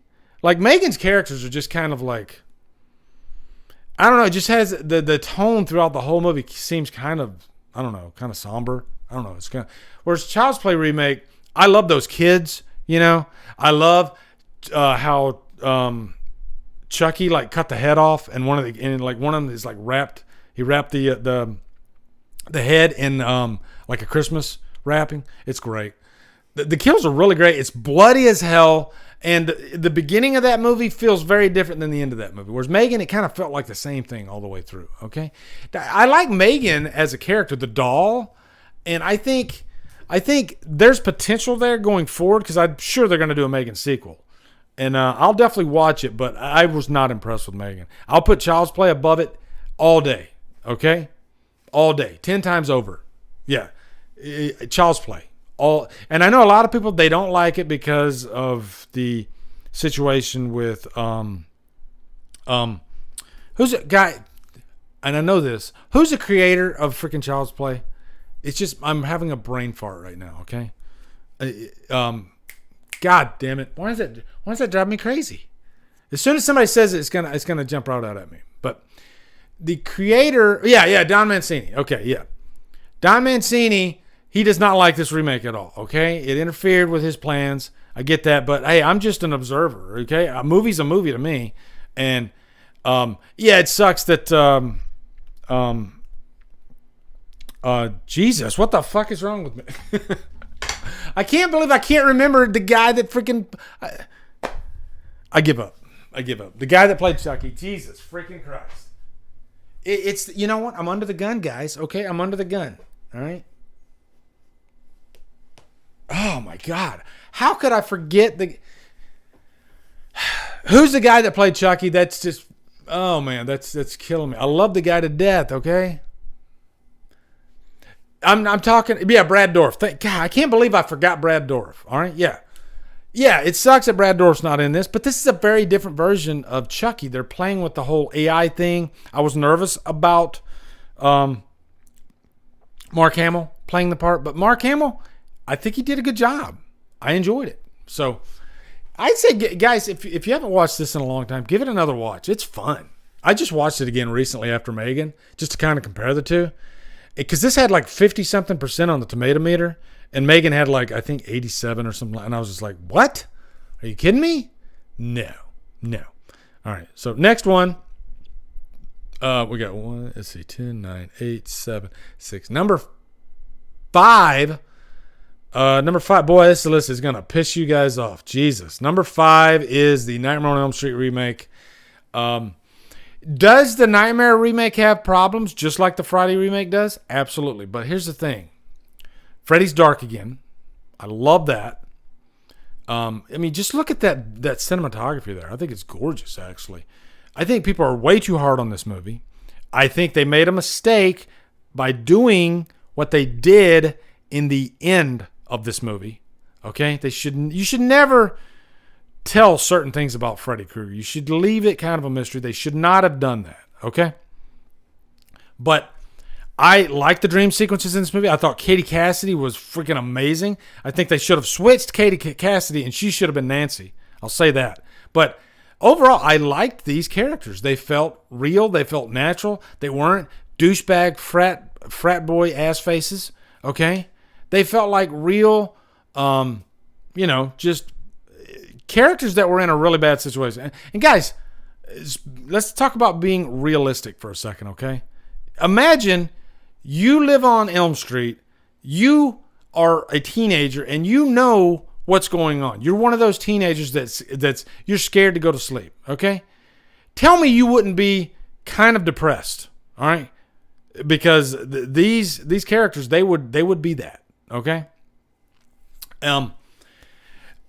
I saw this actually the night before I deployed, and I was so excited because I was like, yes, I get to see a freaking new Freddy movie before I deploy.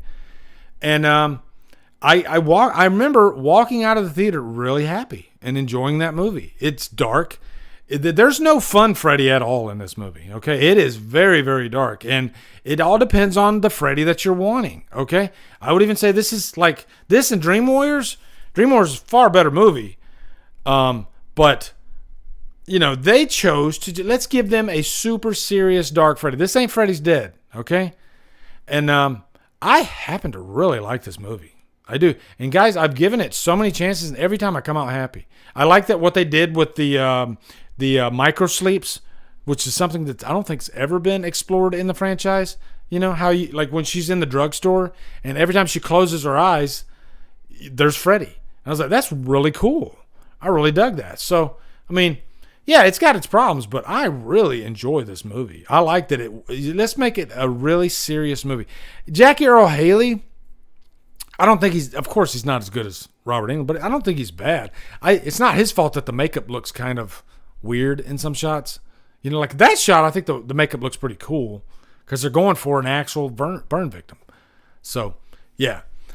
I like this remake. I really do. Okay? And I've defended it a million times, and I know some people hate the movie. They hate the movie, and that's fine. Okay? So, 10, 9, 8, 7, 6, 5, 4. Is that so yeah. So number 4, we're getting into the Nightmare remake makes it into the top 5, guys, okay? That's controversial.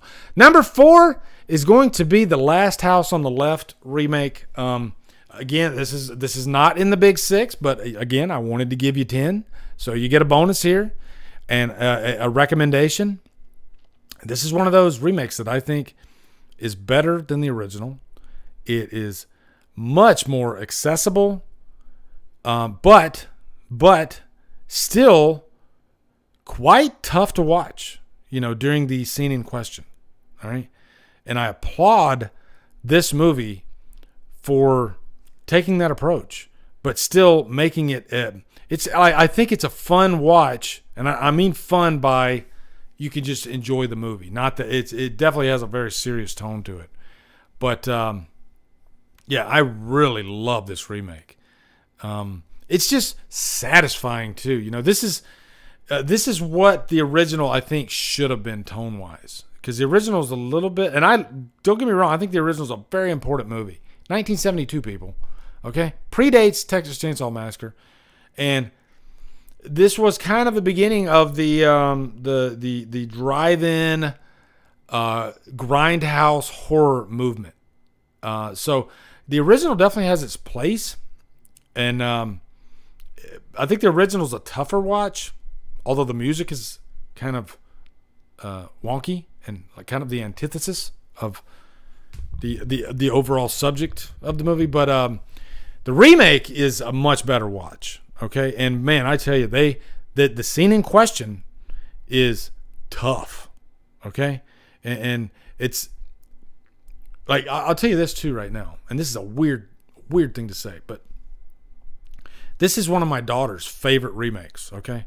I've never watched it with her for obvious reasons, but she will tell me that this is one of her favorite remakes. She likes the story.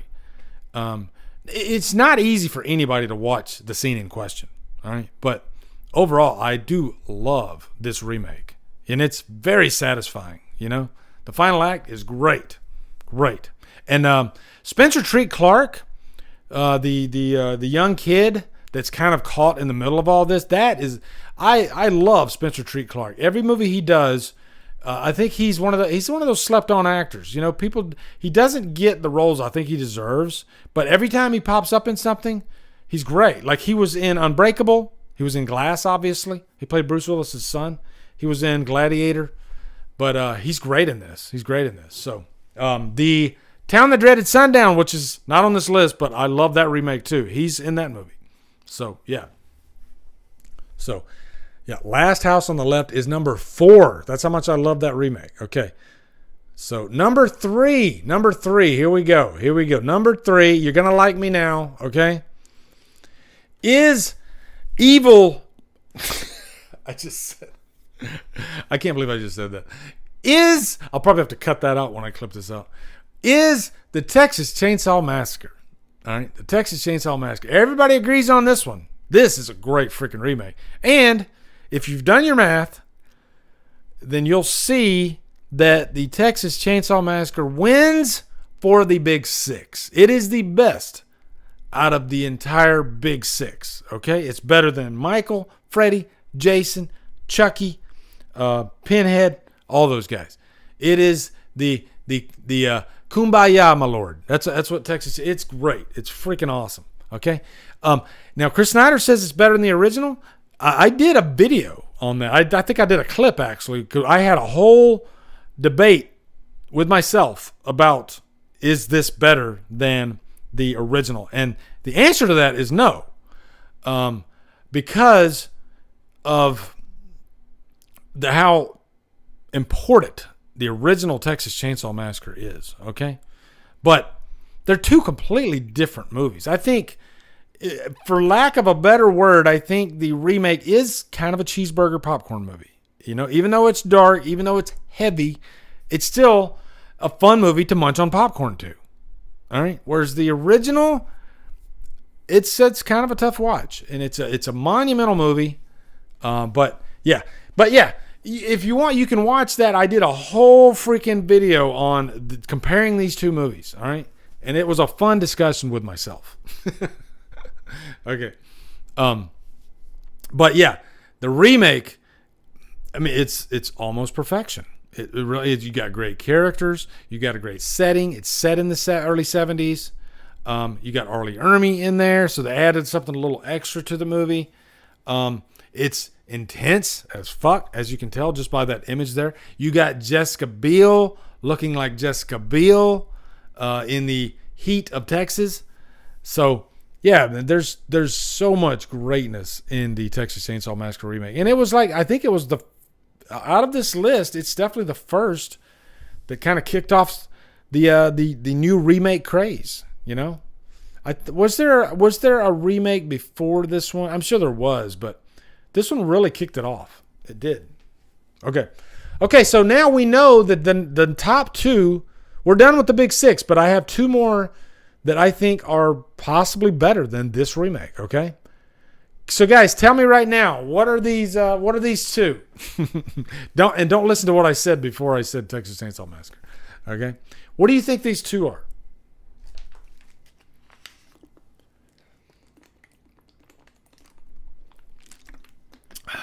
Ooh, could it be Dawn of the Dead? Could it be Amityville?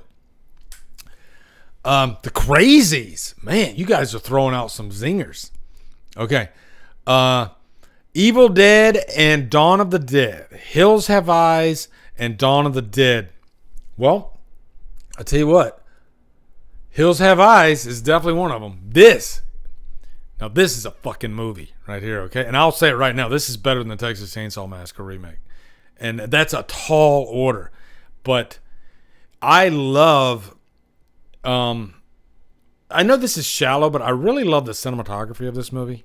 You know, like the Texas Chainsaw Massacre movie, it is dark, but I just like how it's similar because you do have these crazy freaking cannibals. You know, you got a crazy family in this movie. But I guess I just like the story better. I don't know. I mean, this would be a great double feature actually with the Texas Chainsaw Massacre remake, but this is fantastic.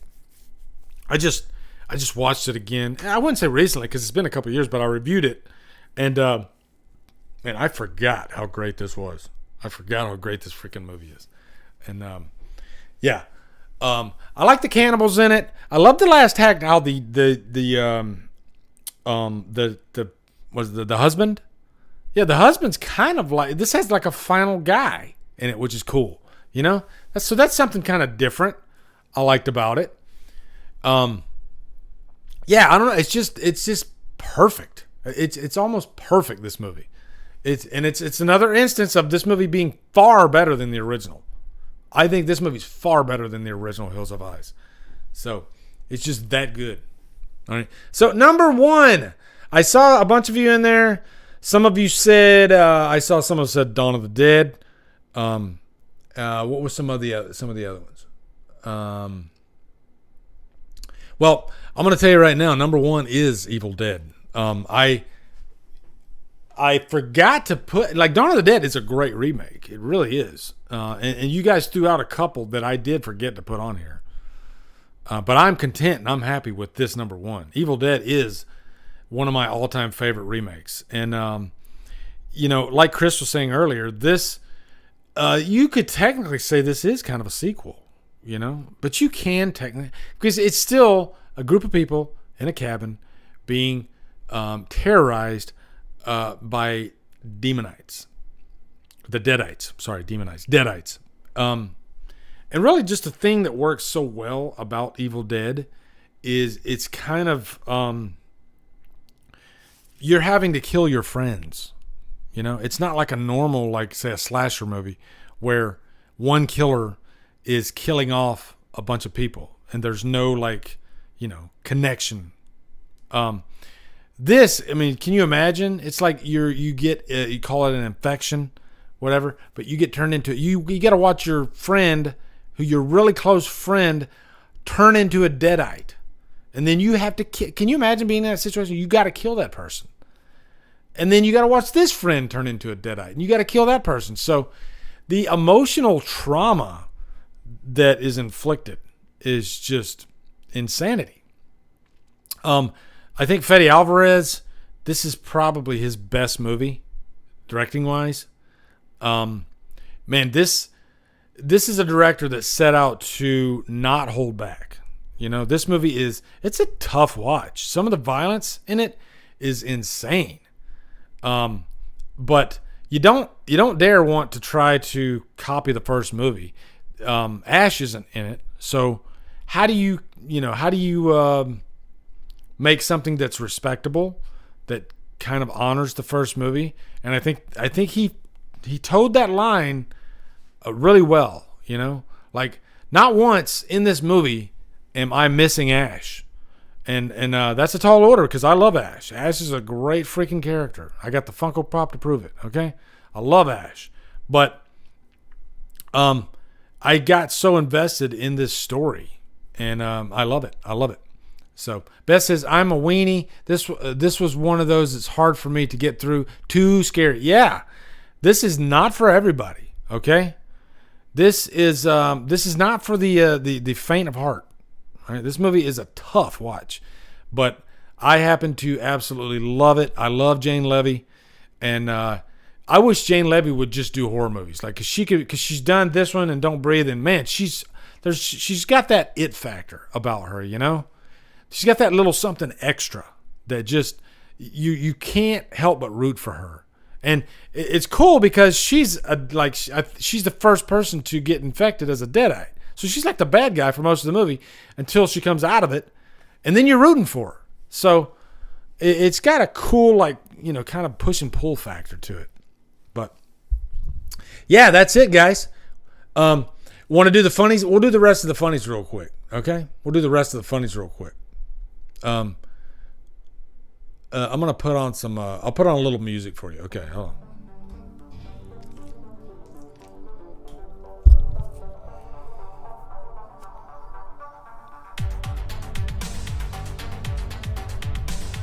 All right, let me know if the music's too loud. Okay, let me know if the music's too loud. I don't want to drown it out. Okay.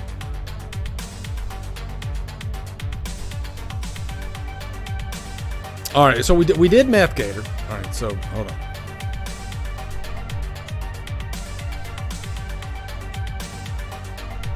All right, so I got a few funnies for you. Music is never too loud, Rosalia. Thank you very much. I just want to make sure you guys can hear me. Okay? All right. All right, here's the first one. We got now have you guys seen those 10-hour YouTube videos? Voldemort laughing for 10 hours. I need to go watch this because I love, like, Voldemort does have kind of a weird laugh, you know? And then I like when there's a comment below it, and the comment below it says, I'm tagging this with nudity, so YouTube will have to watch this whole thing to see if it has nudity. And that's just mean, but it's awesome.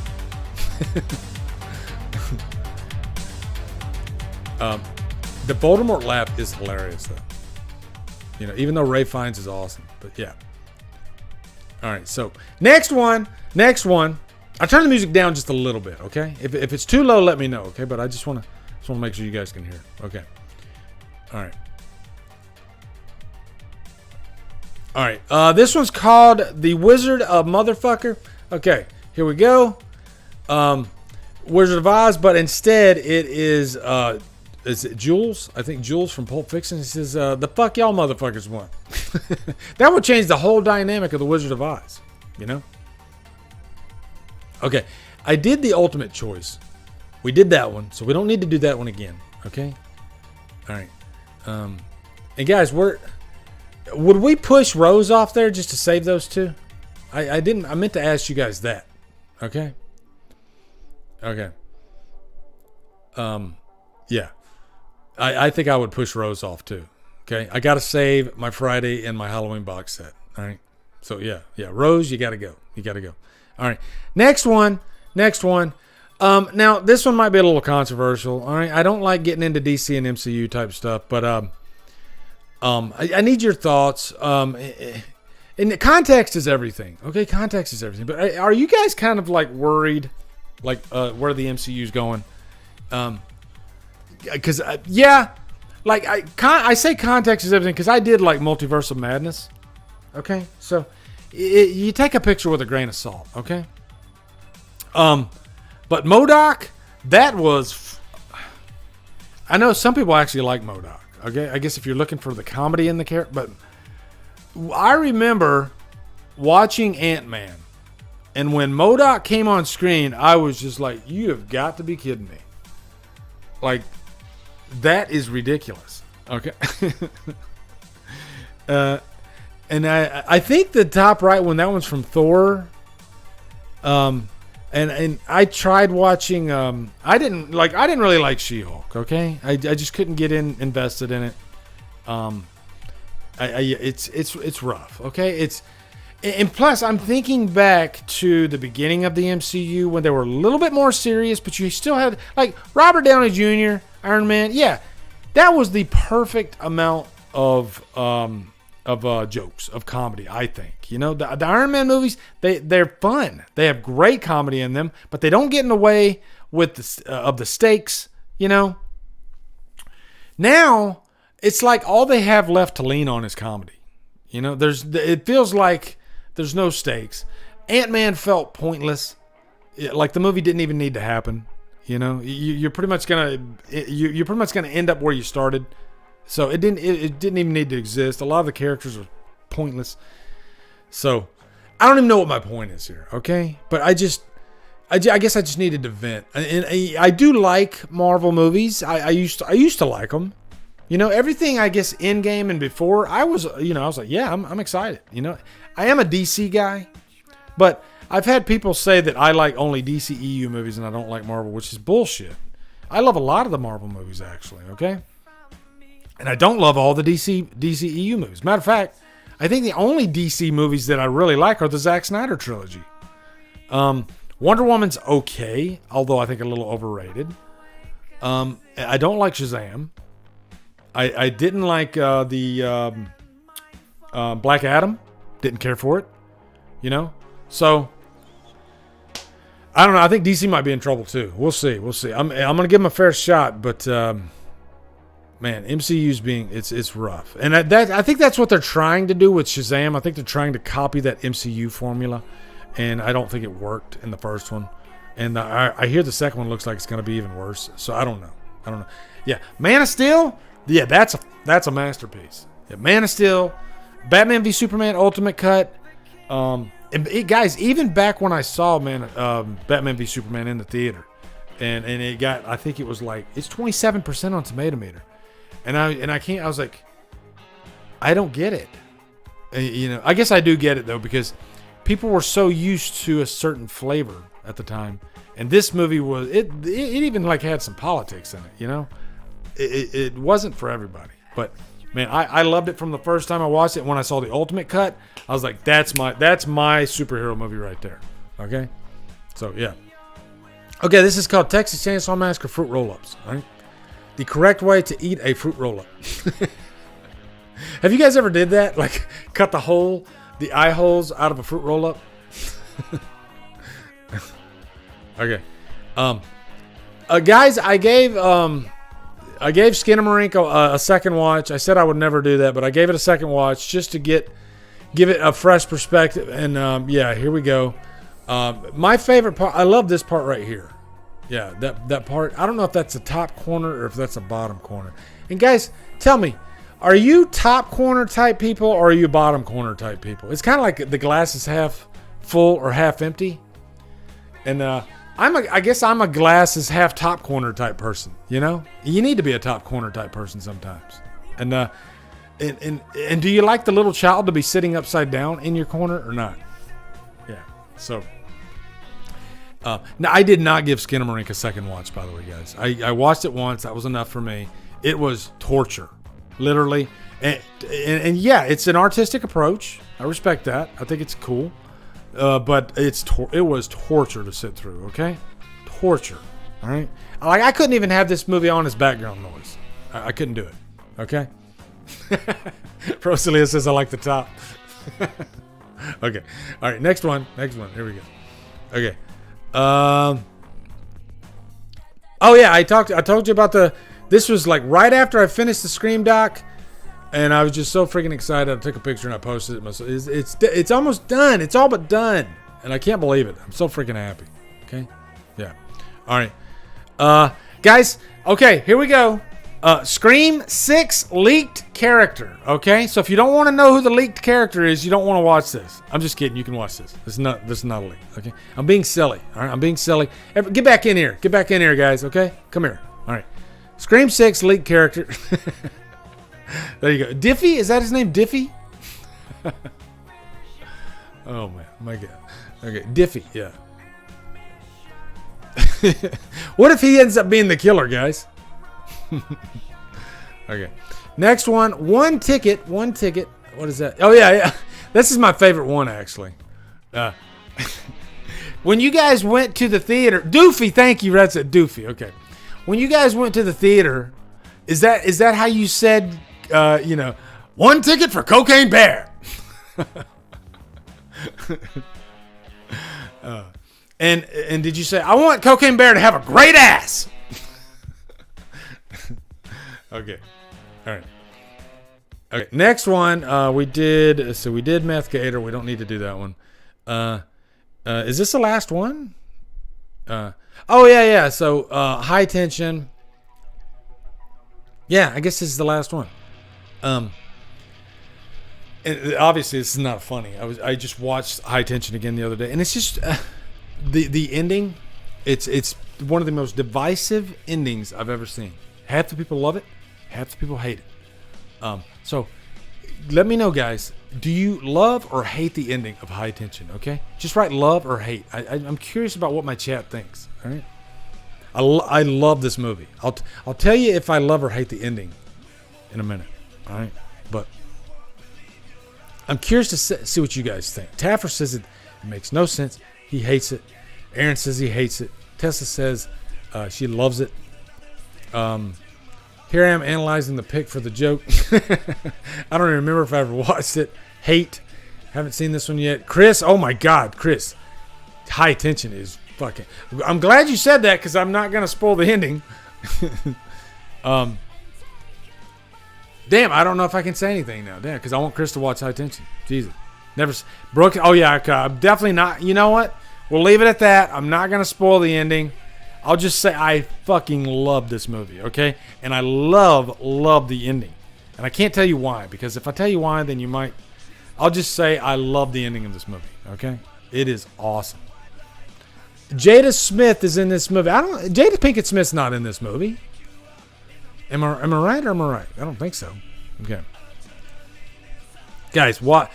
High Tension is one of my favorite millennium movies, I guess. It's one of those backwoods type slasher type movies. It's brutal, bloody as hell, and yeah, it's awesome. So I knew, Sebastian, I knew what your joke was. Yeah, because she does kind of look like Jada Pinkett Smith. Okay, I got you. All right. Keep Jada's name out your fucking mouth. Okay. All right, guys, that's it. We did it. We almost timed it just right. Yeah, 10:06. That was a jam-packed freaking DDLive. A lot of fun. I like to fill it up. I like to fill it up with all kinds of content for you guys. Okay, I don't really do Q&As. You know, maybe sometime, I don't know. I don't know if it's something you guys would ever want. Maybe sometime I'll do just a Q&A, but I don't. By the time it's like sometimes I'm like, I'm going to do a Q&A, and then all of a sudden I want to talk about this and I want to talk about this. I end up coming up with like 10 things I want to talk about with you guys, and I think that'd be more interesting than doing a Q&A. All right. If you guys ever want to do a Q&A, I guess I will, but I just yeah. A lot of times when I do Q&As, there's usually like maybe 3 or 4 questions, and then it kind of gets boring, and I don't like to bore my audience. Okay, or try my damnedest to not bore my audience. So I like to give you guys it's my job to give you guys content. Okay, and that's what I try to do. All right. So yeah. Anyway, guys, love you guys to death. I thank you all so much for stopping by. Take care of each other, and hopefully I'll see you guys. Ooh, next Sunday, guys. Next Sunday is the Patreon live hangout. We're going to be doing your topics and stuff like that. And also next Sunday is the release of the Scream documentary. Okay? So thank you, Trina. I appreciate that. Very nice. Very nice. Love you guys.